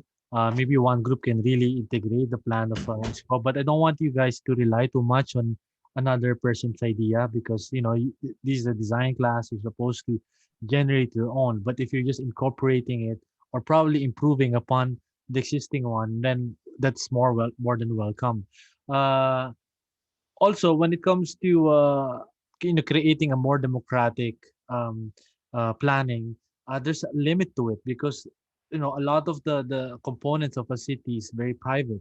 So it's very easy to say that we want it to be adjustable, etc., and it will be controlled by its users. But there has to be some sense of control in terms of zoning, in order to protect uh, the sense of identity of the place, just like what happened to Torre de Manila. If there was no, if we just allow everybody to build a certain way, then we'll have the same case as Torre de Manila because DMCI didn't follow the certain rule because there's just too much freedom, or probably they just didn't obey the restrictions for the area. That is the reason Europe is Europe because um, they have very strong sense of place because of the rules that is set in place. But I know what you mean by BGC. It's too planned. It's too planned in a way, but a lot of those plans were not also followed because I'm not so sure about that it's bad because like I said, we don't even have a subway system. It's a first world environment. It's like our first world version, like Singapore, but it's a superficial version of the first world environment. Because you don't have the subway system, you don't have the proper infrastructure. You need to use cars in order for you to access that place. So it's not really well planned. And then also the first restriction of creating buildings with arcaded walkways uh was not also followed. So I'm not sure about it being too planned. I may have to disagree with it because I feel like a lot of the plans meant for it were not implemented. Um, maybe it's too modern, it's too bland, etc. Maybe that's uh, my own impression, my own personal impression. But going back to what you are proposing, uh, eventually you will have to propose your ideas because um, our our studio is not capable for you guys to gather research or gather people or participants to exercise that kind of design process that is called participatory design. Tama ba, Andre? Is that what you were trying to do? Sir, I mean, for some specific areas, it will be focused towards, so again, the research areas because we don't know what kind of research they want and how much they Okay. want to cultivate it. So it could be the development could be specific to what kind of research they want because maybe they need a space to develop their idea that may Okay. not be a big industrial space. Okay. But Yeah. I mean, Okay. for your comment, I understand it probably for the other spaces like streetscape and the pure development. Yeah, because there has to be some degree of planning and control and suggestion. Master planning is not really prescriptive. It's not really prescriptive. It's more of suggestive. Um, but it does control um, the way a city will develop, the way the city will function, uh, etc. But I don't know if you've seen vision master plans of different areas in Manila. I think I saw recently Horizon Manila. Horizon Manila, and you see a lot of renderings as if those buildings are going to be final. No, it's not going to be final. Basically, just showing the possibility of what kind of buildings are going to be built in that development. So it's the same thing with our exercise. I want you guys to enjoy envisioning this place, uh, um, so that probably you can enjoy the process along the way. Also, keep in mind that scale is very important. The tower is very small in this illustration, and then another. Well, I like. I saw the plan earlier of Manila City Hall. The fact that this is the metropol. I don't know. Wait. This is metropolitan, right? Uh, All right, all right, sorry. sige. Um, uh, Great, sir. Do you want to review this? Yeah. I like the fact that he created a rotonda here. Not a rotonda. It's more of a defining the pavement, the ground finish probably, but it's still accessible for cars because you need to make it accessible for cars. But the fact that this is going to be a park, but the road finish will be the same finish as the park, it sort of create an impression that it is one whole park, no? And then that gives connection to the post office and then the Arroceros Forest Park. I think that's I really like that idea. But I'm not too sure about this corner, and then this is the tower, so it's a little awkward corner. Doesn't really give reverence to the old building. Uh, yeah, but you guys study it further. Um, wait, let me just. Okay. Um, for the rest, I think it's a good proposal at this stage, like I said earlier. But I feel like it's still going to develop later on as we keep discussing the issues and the movements and how we want to curate the displays and then the direction for the studio. So thank you guys for presenting your work. Right, sir. Question. Yes, go Wait, ahead. are we going to reiterate this again? And if so, is this area part of our site? Because I thought this wasn't like part of the area we can manipulate. So I just used the. Actually, I'm going to provide further instructions later because if you notice, I spoke with Sir Jerry earlier. So there's some major developments. to make our work more manageable. All right, so I'm going Okay. to address that. So, do you have other questions regarding your proposal? No, sir. Thank you. Okay, sige. Thank you. Sige, I'll just cut this recording.